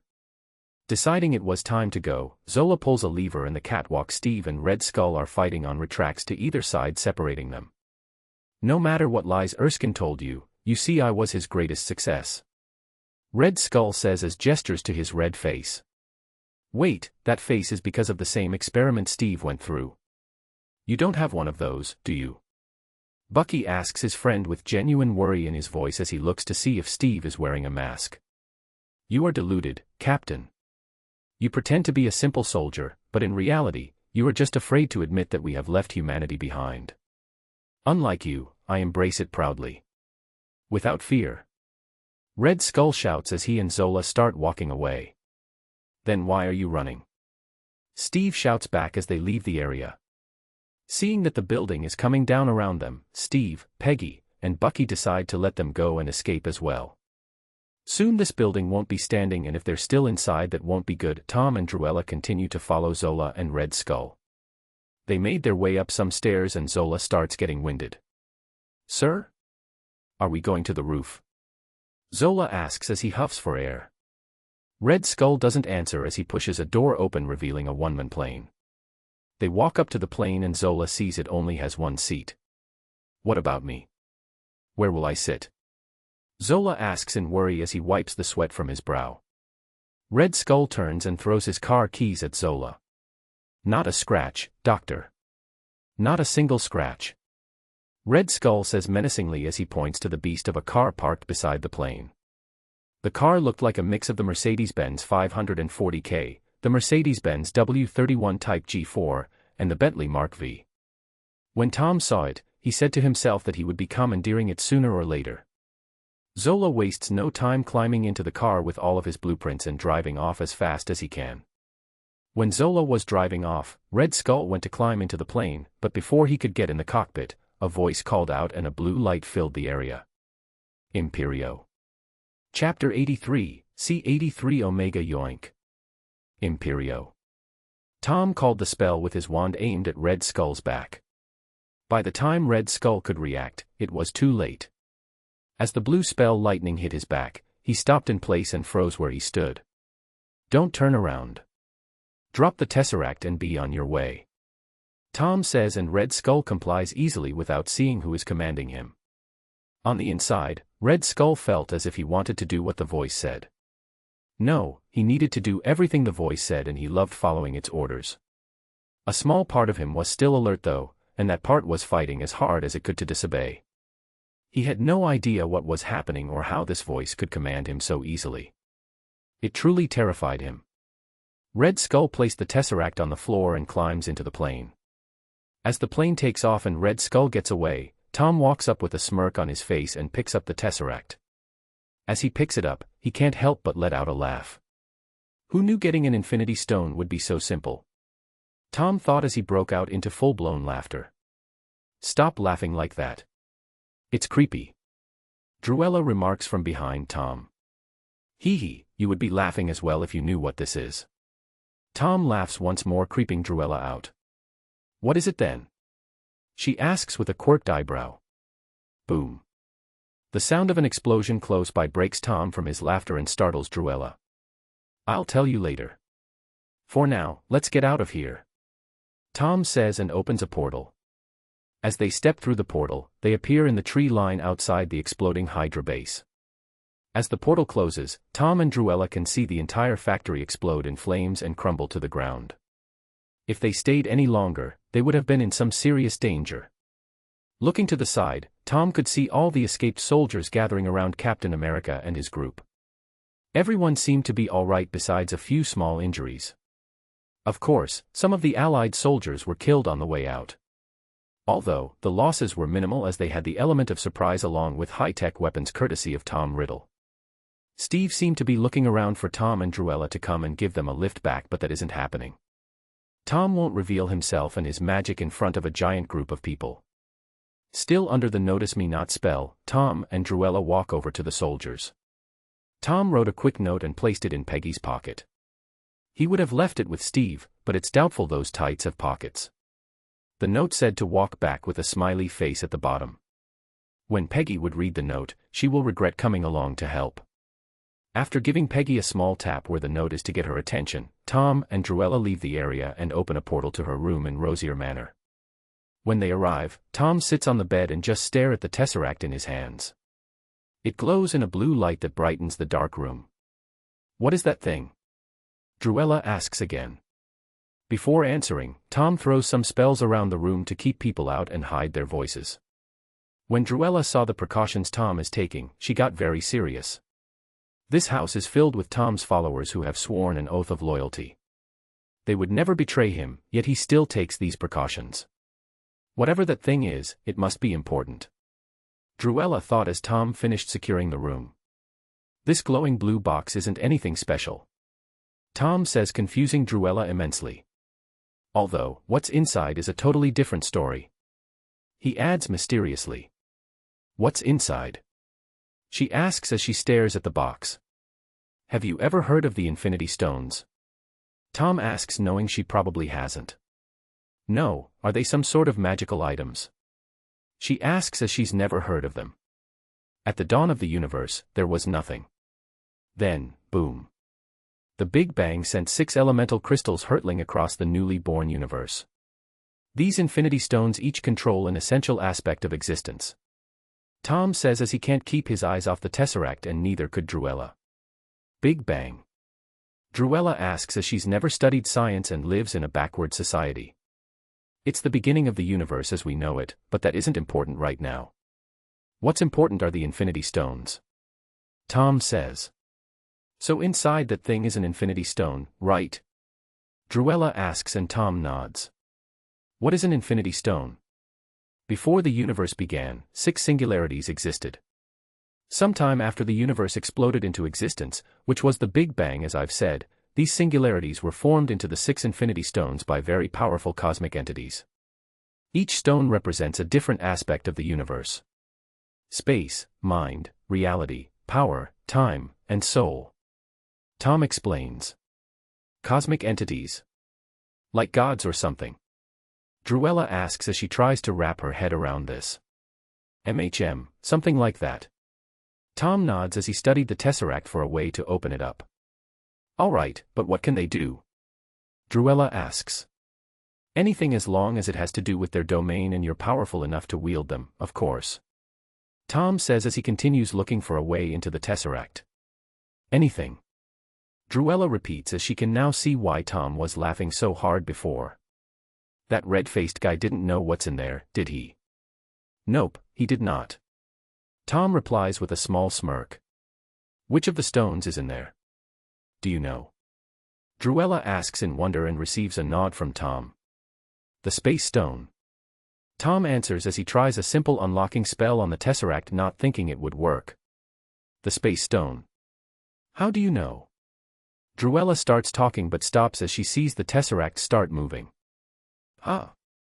I didn't think that would actually work. Chapter 84, see 84 caught again. Huh. I didn't think that would actually work. Tom muttered as his spell worked and the top of the tesseract slid open revealing a shiny blue gem. Druella moves forward and looks enraptured by the beautiful stone. She reaches her hand out in curiosity to grasp the stone, which sends alarm signals through Tom's mind. He quickly smacks her hand away before any part of her skin could touch the stone. Smack. Ow. What was that for? Druella yells as she glares at Tom. Do you want to die? Tom asks with a stern expression. Because touching something of infinite power could very well kill you. Oh. Sorry. Druella says as she creates more space between her and the stone. It's all right. Just be careful from now on. Even I'm not going to be touching the stone anytime soon. I'm not nearly strong enough. At least not yet. Tom says as he studies the stone. Because Thanos tracked the stone to Earth in the movie, Tom made sure to place some spells to keep energy from leaving the room. He did this when he threw privacy spells around the room earlier. He hoped it would work, because if it didn't, Tom would be receiving a visit from the Ancient One soon, and later a visit from Thanos. Even if those spells were to fail, the wards of the house should block the energy from leaking out, hopefully. As Tom studied the stone, he invoked every analysis/investigation spell he knew. None of them seemed to work. Every spell wasn't able to give him anything as if he was analyzing nothing but air. Tom sees that he won't be able to find anything about the stone with wizarding magic, so he will have to use the mystic arts. Before setting up the analysis runes that are currently working on the 2 Deathly Hallows, Tom needs to store the stone in a secure place. Rosier Manor's wards are good and he trusts Druella, but he just doesn't feel good about leaving it here. Drew, do you have a suitcase big enough to store this? Tom asks and Druella finds one in her closet. Thanks. Tom says as he summons eldritch runes that burn themselves on the suitcase. The runes will reinforce the suitcase just in case the power of the tesseract eats through it. He also put runes to hide any energy from leaving it. Tom then closes the tesseract and stores it in the suitcase. Alright, I'll be back in a minute. He opens a portal and walks through holding the suitcase carefully. As the portal closes behind him, Druella can't help but worry about her friend. That stone seems dangerous based on Tom's reaction to her trying to touch it. The portal Tom opened lead to his most protected property, Tintagel Castle. This castle was home of King Arthur himself. Based on the books left behind inside, Tom learned that the castle was built with the combined strength of the Fae and Merlin. The place was built on a cross-section of 3 magical key lines as well, which powered some very intricate wards. The only castle that could compare to Tintagel is Hogwarts, but Tom doesn't have full control over it yet. Although Tintagel is a beast of a castle, it isn't sentient like Lady Hogwarts. If Tom had full control over Hogwarts, he would have rather stored the stone there. Before taking the stone out of the suitcase, Tom went to the castle's ward stone. It's located in the dungeons of the castle, hidden behind secret passages, and only accessible by those of Pendragon blood. When he made his way through all of the security checks, Tom found the ward stone in all of its glory. "Let's see what you can do," Tom muttered as he studied the giant pillar filled with symbols. He wanted to be 100% sure that the wards would block the space stone's energy from leaving the castle. If it doesn't, he would have to find a good room and start working some runic magic. The ward stone is far too complicated for him to add new functions to it after all these years. After studying the ward stone, Tom found that Merlin and the Fae thought of everything while making this castle. It would 100% seal all energy from leaving the premises. Knowing this won't be a problem anymore, Tom went to the castle vault and opened the suitcase. The light of the tesseract brightened the room in a blue hue. After a quick unlocking spell, Tom could see the beautiful space stone once again. Eldritch runes appeared around Tom's hands as he put the analysis runes on the stone. The runes circle the stone, studying all of its secrets. "I have a feeling that this will take far longer than the two hallows," Tom muttered as he decided to move those here too. It's better to have them in a safe location. Opening a portal to his bedroom in Camartage, Tom steps through and goes to pick up the hallows. As he walked to his desk, he heard someone in the room clear their throat. "Ahem, the strangest thing happened today. On the same day you left for Italy, I was no longer able to see the tesseract in any of the possible future," the Ancient One says, lounging on the sofa in all of her grand baldness. She can't sense the space stone through the portal, as Tintagil's wards can block the energy, but she can see a slight blue glow radiating out of it. "Teacher, why do you keep ambushing me whenever I return from some errands?" Tom says as he discreetly closes the portal behind him. "Tesseract? What's that? Some sort of relic or something? It glows blue just as the room your portal lead to, and it holds a very powerful stone similar to mine." "Drop the act, Tom. You've been caught," she says as she stares at Tom with a quirked eyebrow. "Fine, I have it. So what?" Tom says as he shrugs his shoulders. "You are changing a lot from the timeline I've been planning for," she says with a sigh of annoyance. "You said the future changed for the better when I showed up, right?" Tom asks, and the Ancient One nods her head. "You also said that you trust me to do the right thing, correct?" "Yes," she answers reluctantly. "Then trust me as you've said and relax. I may be young and inexperienced, but I know the same future you're preparing for. I'm just prepping in my own way," Tom says with a smirk. "By gaining as much power as possible and hoarding objects like the Infinity Stones?" his teacher asks. "Yup, pretty much," Tom replies without an ounce of regret. "When Barney arrives looking for a fight, I want to be able to slap the sh*t out of him. Why leave the thing he wants most with weak muggles when it can be safeguarded and wielded to protect this world?" He added that last bit to help convince her, and she knows it. "Be careful, Tom. Your inner pureblood is showing," she replies with mirth in her voice. "It's not about wizarding politics. It's about doing all that needs to be done to stop the death of half the universe. You're betting on a future with low odds of winning. Bet on me instead," Tom says as he stares into his teacher's eyes. A stare down commences and neither side would look away. "Hee, you know what, screw it. Fine, I bet on you, but don't let me down. Because it isn't just me you would be letting down. It's half the life of the entire universe, as you've said before," she says as she gets up to leave the room. "Thanks, teacher. Since you are willing to bet on me, I'll find a way to help you with your problem as well," Tom says, causing the Ancient One to halt in her steps for a moment before leaving the room. So, he knows about that as well, she thought as she closed the door behind her. Chapter 85, C85 C**CK block. When the Ancient One was finally out of Tom's hair, he gets up and opens a portal back to Tintagil once again. He then grabs the cloak and stone but makes sure not to touch the stone directly. The horrors of what the Gaunt ring could do kept him alert. The analysis runes that hover over the hallows follow them as Tom moved them through the portal.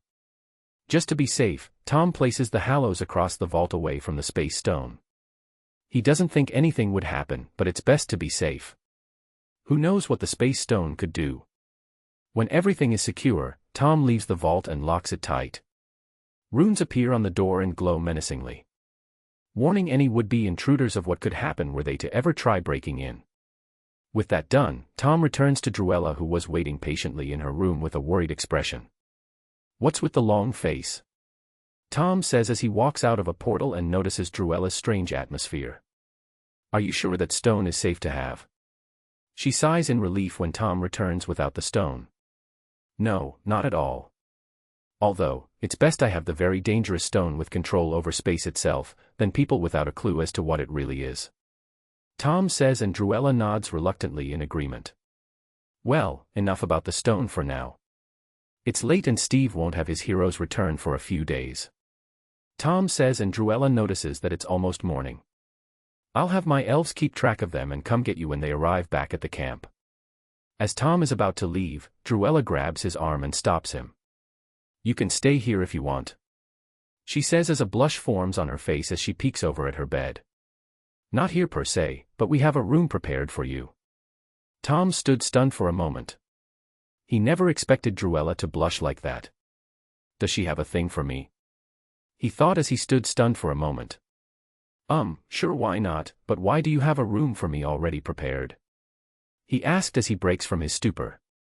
"Well, you stayed here for a bit last time, so my parents set one up just in case," she says, lying through her teeth, as she's the one that set up the room for him. "Thank them for me then. I'm going to head straight to sleep.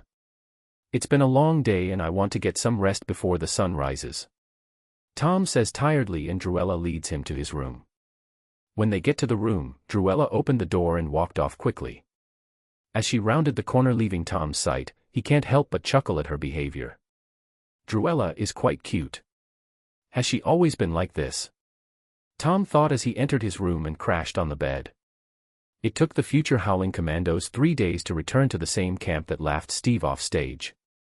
They had to travel through enemy lines and get into friendly territory, which was harder than expected. They were shot at more times than they can count by friendlies that mistook them for Nazis. Dealing with allies was hard, but dealing with the enemy was far easier. Every one of them is armed with futuristic laser guns. No amount of cover can save you from a laser. The lasers could even melt through tanks with easy, killing any Nazis inside. When they arrived, at first they were met with hostility, but once that was cleared up, a huge celebration ensued. Steve was in the middle of this celebration. The future commandos told the other soldiers about Captain America saving the day. Many of the men that made fun of Steve came up to him and apologized profusely. Although, some didn't, but they learned to keep their mouth shut. When Colonel Phillips heard of Steve's arrival, he wanted nothing more than to beat him senseless. Steve disappeared along with Peggy from a secure military camp. The flack he's had to deal with since their disappearance was monumental. A lot of high-level people were beyond angry. They needed Steve to fill the nation's treasury with his Captain America persona. Others were angry about losing their best chance at creating more super soldiers. Although when he heard of the rescue mission's success, he could do nothing but stare stunned at the returned soldiers. "I'd like to surrender myself for disciplinary action," Steve said to Phillips the moment he returned. "That won't be necessary." Phillips replies and admitted to himself that he was wrong. When the celebration ended, Steve returned to his tent along with the beautiful Peggy Carter on his arm. As they entered the tent, Peggy made the first move and launched herself into Steve's arms. She worked swiftly and captured his lips, stunning poor virgin Captain America. Before anything could proceed further, sounds of other people could be heard in the tent. "Aw, is this the first kiss between you two?" Tom makes his presence known as he and a blushing Druella sit on Steve's bed yet again. Both Steve and Peggy separate with haste, and Steve gives Tom a look saying, "You couldn't have come in the morning." Druella, who just witnessed a heated kiss, couldn't stop peeking at Tom's face with a longing look. Peggy, as a fellow woman, seemed to pick up on this almost immediately. "I think I can check off C**CK blocking Captain America from my bucket list, Chapter 86, C86 New Leadership." In a military tent, Druella and Tom sat on a bed looking at the slightly disheveled-looking Steve and Peggy. Both were caught in the act and annoyed at the intrusion. "Why are you here?" Peggy says with annoyance laced in her voice. Steve subconsciously nodded beside his lover. He didn't know what they were, but he does know he was just interrupted during a very good moment. He shared every bit of annoyance that Peggy feels. "I thought you would like me to answer some questions for you." Tom said, and the annoyance of the two disappears instantly. They definitely wanted to continue what they started before being interrupted, but figuring out the mysterious magician is far more important. I see that caught your attention. Tom smirks at their now serious faces. Feel free to ask some questions and we'll see if I'll answer them. The two then started throwing questions out back and forth. What are your names? Peggy asks. Tom and Drew. Tom replies. Where are you from? Steve asks next. Where does it sound like we're from? Druella says as she stares at Steve as if he were an idiot. Once the small-time questions were finished, they started breaking out the big ones. Why did you help us? Steve asks, truly curious as to why some strangers would help them. Because I felt like it. Tom says with a smile that's matched by Druella. Are you a magician or something? Peggy breaks out the biggest question. Or something. Druella answers with a scoff. All right, that's enough questions for now. Tom says, ending the questions portion of their evening. What?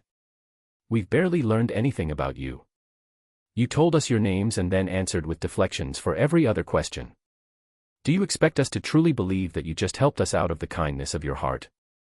Peggy questions in an annoyed manner. I said that you could ask questions. I never promised to answer them. As for believing in our good intentions or not, that doesn't really matter to me. Tom answers casually. Both Peggy and Steve just sigh in annoyance. At least they know the two magicians' names. Now, on to business. Tom says as he stands from his place on the bed. I would appreciate you two keeping our involvement in the rescue mission quiet. Why? Are you criminals or something? Peggy asks in an accusatory manner. No, but I would rather be left alone. I don't need governments wanting to experiment on me or something. That would be really annoying. Tom explained with a sigh. Fine, we agree not to say anything as thanks for your help. Steve says in genuine gratitude. We will not. Peggy voices her disagreement. Yes, we will. They helped us for free. The least we can do is keep their secret. Steve says, firmly staring into Peggy's eyes. The staring match continues for a moment until a sigh could be heard from Peggy. Fine. Peggy reluctantly agrees. Good, I appreciate your cooperation. Tom says as he gets up to leave. Oh yeah, if you ever need my help again, say my name out loud. I'll arrive whenever I'm not too busy. Tom opens a portal and steps through, followed by Druella.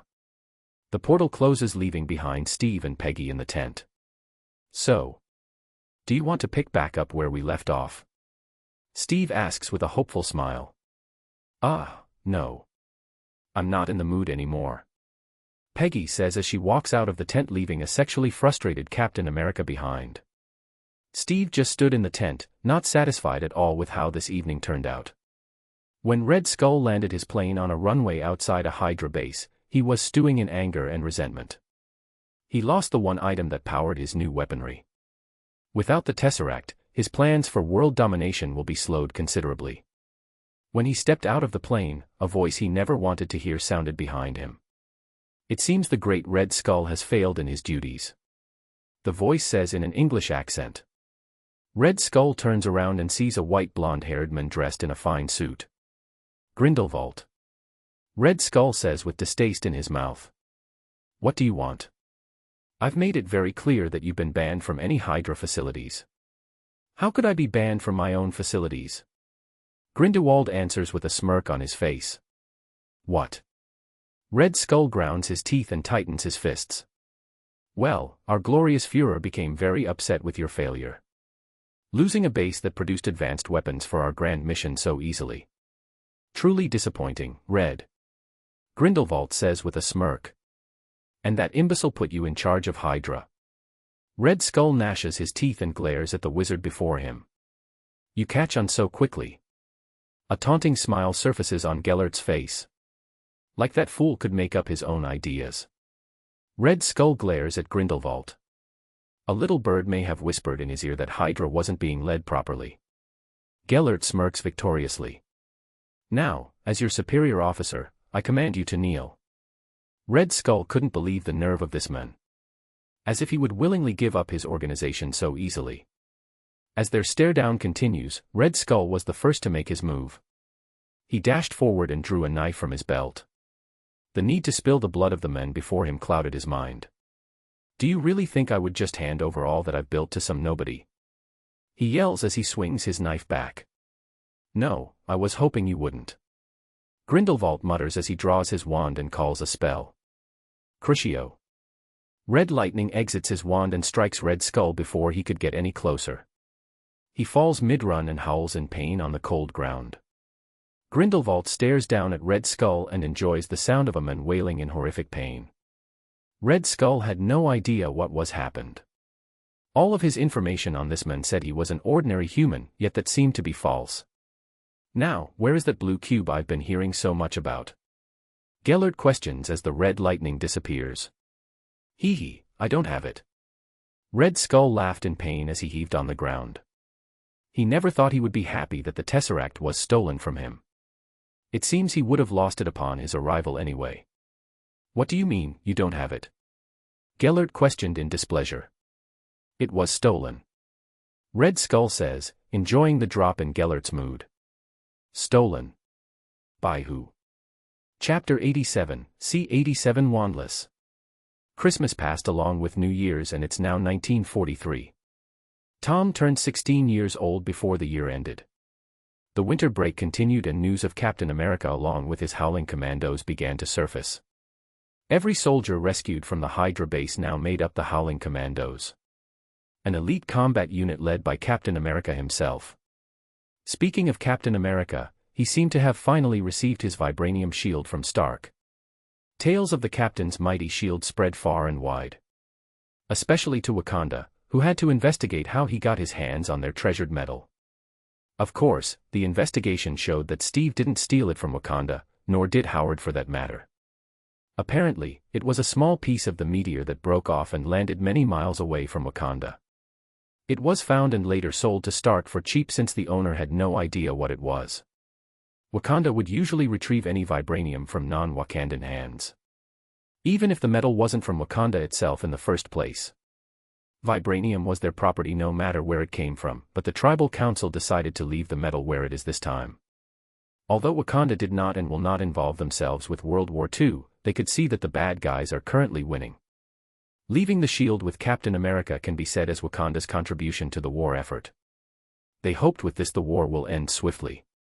Soon, with the help of the Howling Commandos, the Allied forces began to push back the Axis powers.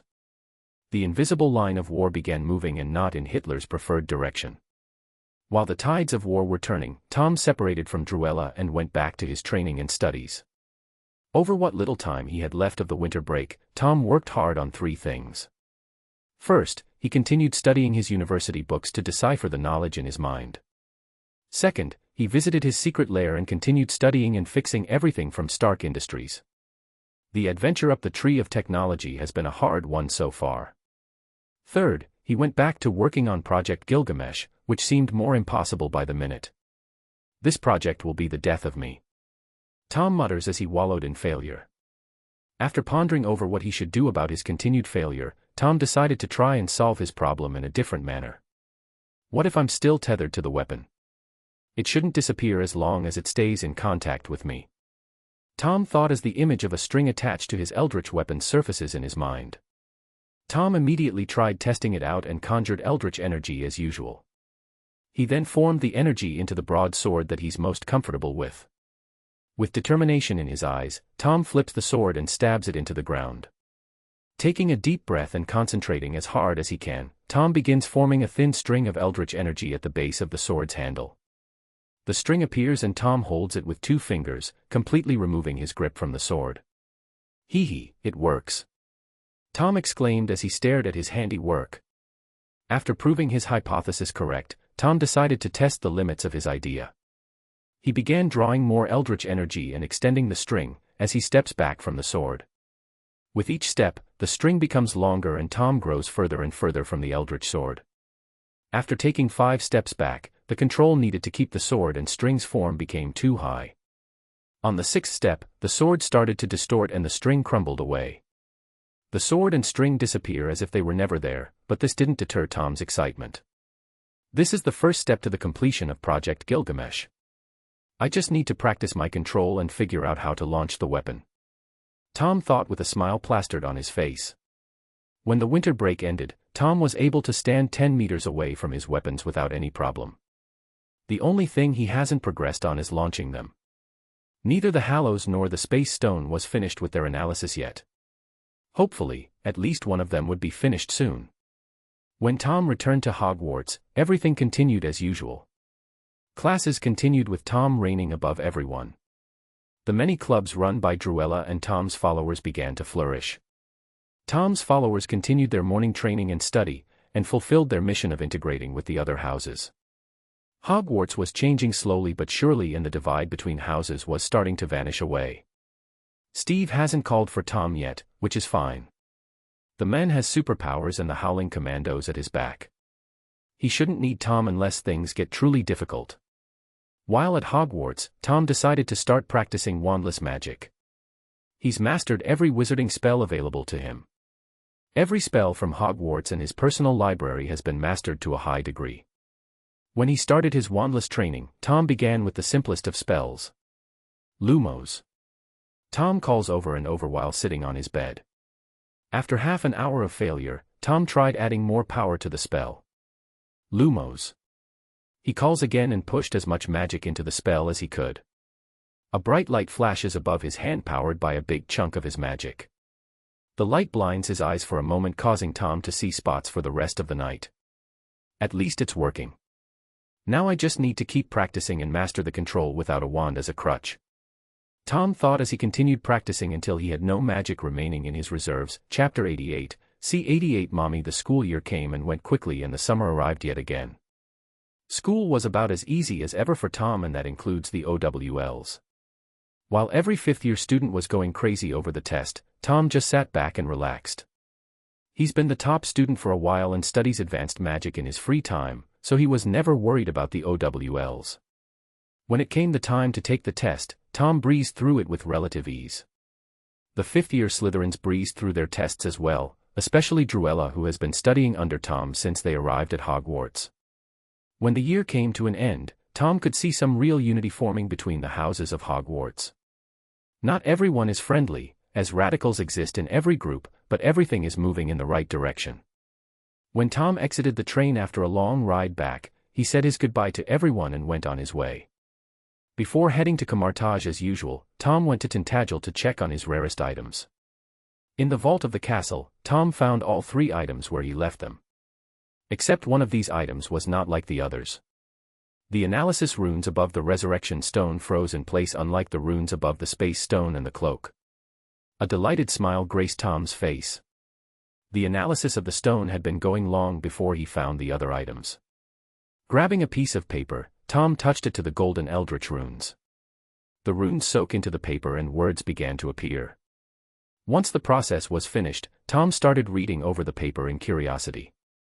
The paper stated that the stone has no curses or anything of the sort attached to it. It was great to hear because Tom still hasn't had a chance to look into breaking things like that. What the paper said after that slightly worried him. The analysis of the power the stone holds was explained slightly, but everything after that is nothing but a bunch of gibberish. Random letters, numbers, and symbols filled most of the page. The stone is said to be the only object that would bring back the spirits of the holder's deceased loved ones, activating when turned 3 times in the user's hand. These shades are said to dislike being drawn from their rightful afterlife. From what little of the page that made sense, Tom learned that the legend of the stone is mostly true. The stone can bring any deceased spirit back into the living world, not just loved ones. Although, Tom would have to know who he's bringing back by name. He can't just say he wants to meet the creator of the sword and suddenly that person would appear. It is also true that these spirits will not be happy about being summoned. The longer they reside in the living world, the more uncomfortable and angry they will become. The living world is meant for the living, and those without a body to inhabit will be truly displeased. The activation of the stone is the same as the legend as well. Speaking of activating the stone, Tom wanted to do his first test. First, he leaves the vault so the space stone stays hidden. Who knows if others in the living world can summon the dead as well. Tom doesn't need some ghost spreading the word of where the space stone is hidden. Grabbing the stone with no fear of curses any longer, he turned it 3 times in his palm. The ghostly figure of a thin average-looking woman materializes before him. She has brown hair, green eyes, and looks slightly unhealthy and malnourished. The second she appears, the woman glares around the room questioningly. Her life experience leaving her with little trust toward others but herself. "Hello, Mother," Tom says as he stares at the specter before him. Mother," the ghost of Gaunt says and turns to see the most piercing red eyes she's ever seen. Those eyes belong to her son. Some of the more religious nurses that helped her give birth said those eyes were a sign of the devil. Of course, these types of people were silenced by the matron of Wool's orphanage where she gave birth. Later, the matron would regret not believing those nurses. Merope remembers staring at her cute little baby in his bright red eyes as she died of childbirth. She didn't regret giving birth to him one single bit. Her child was one of the only things she was proud to have created in her horrible life. Tom, is that really you? How am I here? She says as she lunges forward with her arms opened wide to hold her son. As she about to come in contact with her son, Merope passes through him as if Tom weren't standing there. Huh? What's going on? A look of heartbroken appears on her face as she tries and fails to hug her son once again. You're dead. I summoned you with one of the Hallows, the resurrection stone. I needed to test how it worked and you were someone I wanted to meet at least once. Tom says with a small smile on his face. His mind and soul may only be half Tom Riddle, but she is still his mother. They may not have ever met and Tom won't be resurrecting her, but every orphan child wants to meet their parents if they could. His father lost the chance for this to happen between them when he left his own child in an orphanage while knowing full well where he was. Although, it's hard to blame the guy with what his mother put him through. Oh. That's incredible. The Hallows are real. She asks with a proud smile seeing that her son owns one of the fabled Deathly Hallows. Yes, but that's not important right now. You can only stay for a short time since the stone has some downsides. Tom says as he takes a seat and looks over his mother. You look like life wasn't very kind to you. Tom says as he sees the condition of his mother's soul. No, it wasn't. I hope life has been kinder to you than it was for me. She says with a questioning gaze and Tom nods to her with a smile. For an hour, Tom and Merope spoke about their lives. Of course, Tom didn't release any secrets that could compromise his plans. He also made her promise not to speak of the resurrection stone in the afterlife. By the time they were finished, Tom truly felt bad for his mother. She was born into a horrible family and mistreated all of her life. The lack of love in her upbringing caused her to crave it from a muggleman that had no interest in her. Then came the story we all know, but what many don't know is what happened after Tom Sr. ran her off. She had to survive on the streets with nothing as a pregnant woman for over a month. Thoughts of returning to her family were immediately thrown away, as her darling child would be killed without a second thought. The Gaunts do not take kindly to tainted blood after all. She had to sell her precious locket that once belonged to Salazar Slytherin. What hurt even more was the low price of 10 galleons which it sold for. Tom made a mental note to reclaim the locket sooner or later. It seems that our time is up. Tom says, not wanting to keep her too long as she could become moody. Really? But I want to stay and speak to you some more. His mother says sadly. Sorry, but that can't happen. Tom shakes his head and his mother breaks down in tears. Before I send you off, I would like to thank you for giving birth to me. I enjoy my life immensely and since you're the one that gave it to me I'm truly thankful. As he says this, Tom turns the stone 3 times and his mother disappears as tears roll down her ghostly face. I have to get Mimsy to clean the dust in here. Tom thought as he wipes the mist from his eyes. Chapter 89, See 89 Tom. While Tom was having a touching reunion with his ghostly mother, Captain America and the Howling Commandos received an important mission. They received information on the location of Dr. Arnim Zola, the lead scientist of Hydra. The second the Allied forces got the info, they called in the captain and his merry men. On a snow-covered mountain, the Howling Commandos prepared to zipline onto a moving train. Remember when I made you ride the Cyclone at Coney Island? Bucky asks Steve as they wait for the train to move into place. Yeah, I threw up, didn't I? Captain replies as he remembers the horrible experience. This isn't payback, is it? Bucky questions with a quirked eyebrow. Now why would I do that? Steve asks with a smirk on his face. As the train gets into position, one by one the Howling Commandos zip line down. After a scenic ride down the line, they land perfectly on the high-speed train.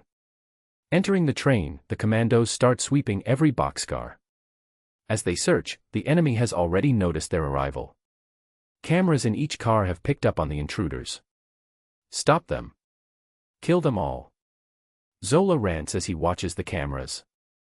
Every Hydra agent becomes alert and moves to intercept the commandos. A battle breaks out on the train and Zola could do nothing but watch as his soldiers were decimated one by one. Seeing that he would lose, Zola remembers something his new boss gave him. Fishing through his briefcase, Zola pulled out a stick and broke it in half. Zola then looked around the room as if waiting for something to happen. When he saw nothing, he cursed himself for believing what he was told. Suddenly, a group of people dressed in wizarding robes appeared in the room. Zola looked shocked at the act of teleportation before his very eyes. The second the robed men and women appeared, they took out some sticks and began surveying the area. What happened? One of the stick-wielding people asked. Did you just teleport into a moving train? Zola asked as the scientist inside him couldn't be held at bay. Sure, now what happened? The wizard says, not knowing what teleportation is. Captain America and his men have boarded the train. We're losing. Zola says, hoping these rogue teleporters could get him out of here. I see, we'll deal with it. The boss wants Captain America dead anyway. He replies and they leave the train car to search for the intruders. While the captain and his men were working their way up the train, they decimated any Hydra soldiers that got in the way. From car to car they moved swiftly and cleared every single one, leaving nothing but a trail of bodies in their wake. When they were halfway through the train, something unexpected happened. Steve saw a group of people wielding the same sticks as Tom and Drew. As soon as he saw them, he knew they were in trouble. Then one of the stick-wielding people said something that sounded like abracadabra, and a green light hit one of his soldiers. The soldier simply fell to the floor dead as soon as the light hit him. Steve knew this mission was over the second the magicians arrived. Get to cover and return fire. Those that can retreat move to the previous train car. Steve said as he and his men take cover behind crates scattered around the car. The Howling Commandos start firing upon the wizards, but they say another word and invisible shields appear to block the bullets. As the image of one of his soldiers dying so easily swirled in Steve's mind, he remembers what Tom told him at their last meeting. If you ever need my help again, say my name out loud. I'll arrive whenever I'm not too busy. Tom told him and Steve hoped to God that his magician friend wasn't busy. Tom. Steve called out and one of his men replies. Yes, sir. He yells a reply and awaits orders. Not you. Tom. Steve replies and yells Tom's name yet again. But I'm the only Tom in the unit. The soldier mutters and goes back to firing on the stick wavers. Spells and bullets fly through the train as the two sides engage one another. Tom. Steve keeps yelling as another of his men falls to the ground dead. The battle continues and none of the wizards have taken a single injury since the beginning of the battle. The opposite could be said for the Howling Commandos. They've lost 4 men so far and with every man lost Captain America is becoming louder. Never has the Howling Commandos lost so many soldiers in a single battle. Tom. Steve gives one final shout before giving up. Pop. Sorry, am I late? A man wearing a porcelain white mask appears holding a bone white wand in his hand. This is obviously Tom. As he arrives, others follow behind him. Men and women in similar masks appear and all of them were holding sticks as well. Protego. A few of the newly arrived reinforcements shout and invisible shields divided the car in half. Tom gets to work instantly and transfigured the cargo into better cover for the commandos and his followers as well. The killing curse has no spell that could block it after all. When the wizards saw other of their kind come to the rescue of Muggles, they were truly shocked and appalled. Who dares stand against Grindelwald and his dream? One of the robed wizards yelled as the fighting stopped. Fuck Grindelwald and his dream. Tom laughs and every one of his followers joins in. Who the hell is Grindelwald? Steve thought in confusion. Chapter 90, C90 Caboose Battle.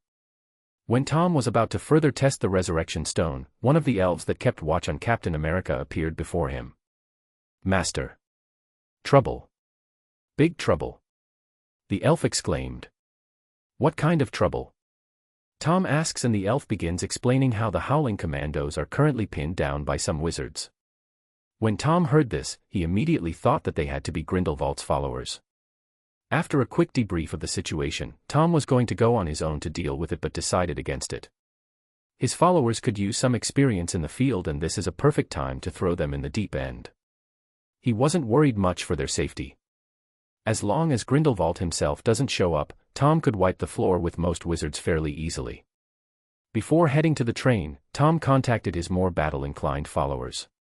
He told them of the situation and sent elves to pop them on the train. They haven't been on the train nor the area around it, so his followers wouldn't be able to apparate on their own. Among the followers going to support Steve and his men is Druella. Tom wasn't sure whether to bring her along as he was only taking Hogwarts graduates, but he knew she could take care of herself. He's been training her for a while and she very well may be the strongest of his followers. Tom also ordered each of them to wear a porcelain mask to hide their face. Some of the slow-witted Slytherins asked where they could get such a mask on short notice. Tom just told them to transfigure one out of whatever's lying around. He really wanted to slap the few of his followers that asked him this. It didn't take long for everyone to be ready and head out onto the train. Fuck Grindelwald and his dream. Tom laughs as he pulls on the eldritch energy and forms runes in the air. When the golden runes appeared in the air before everyone's eyes, the passengers were captivated and shocked. Except for Tom's followers, of course. They've seen him do this a few times now. The Howling Commandos were truly awed by the most beautiful act of magic they've ever seen. Though Grindelwald's followers were feeling the same, they are also shocked and confused. Never have any of them seen such strange magic before. The new magic being wielded in front of their eyes sends alarm bells through each of their minds. The eldritch runes spread everywhere and imprint on every inch of the train car. These runes are something Tom learned while studying in the library at Camartage. They're anti-teleportation and anti-portal runes that block almost all forms of magical travel. Now, everyone in the train car won't be able to escape so easily. The runes also block incoming travel as well, so no reinforcements will be arriving unless they arrive in a different part of the train. Tom also added in some runes that would block any messages from leaving. Even he won't be able to send a message through the mark to his followers outside the train. I advise you all to surrender. I have things to do and don't have patience for annoyances today. Tom says as he aims his wand to the floor of the train car and starts transfiguring it. The windows of the car become metal blocking any light from entering, and the doors on either side become nothing but walls locking everyone inside. Only a few bulbs hung on the ceiling of the dimly lit train car keep the area bright enough to barely see.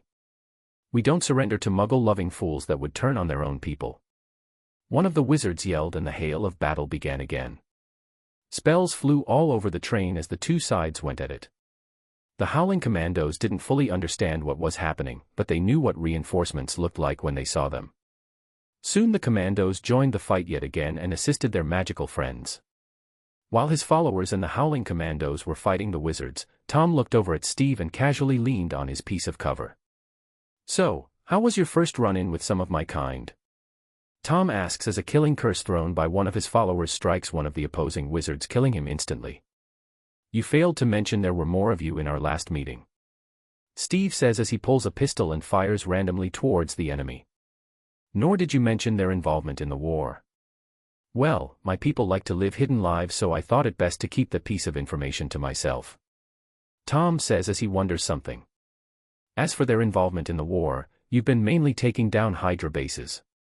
I didn't think Grindelwald would spread his influence to Hydra as well. Who's Grindelwald? Steve asks as a spell breaks one of the shields blocking the enemy. Seeing the opening, Steve grabs a grenade from one of his men, pulls the pin, and tosses it over. He's one of the most powerful and dangerous dark wizards to ever exist. Tom says as the grenade sails perfectly through the hole in the enemy's defense and explodes, killing 2 wizards and injuring 3 more. Nice throw.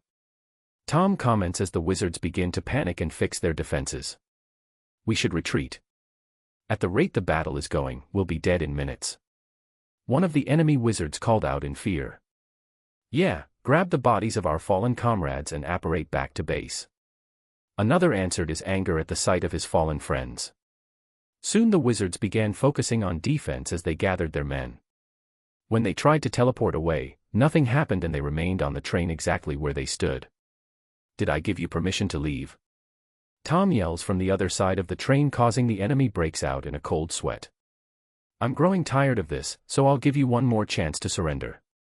Drop your wands and get down on your knees with your hands on your heads.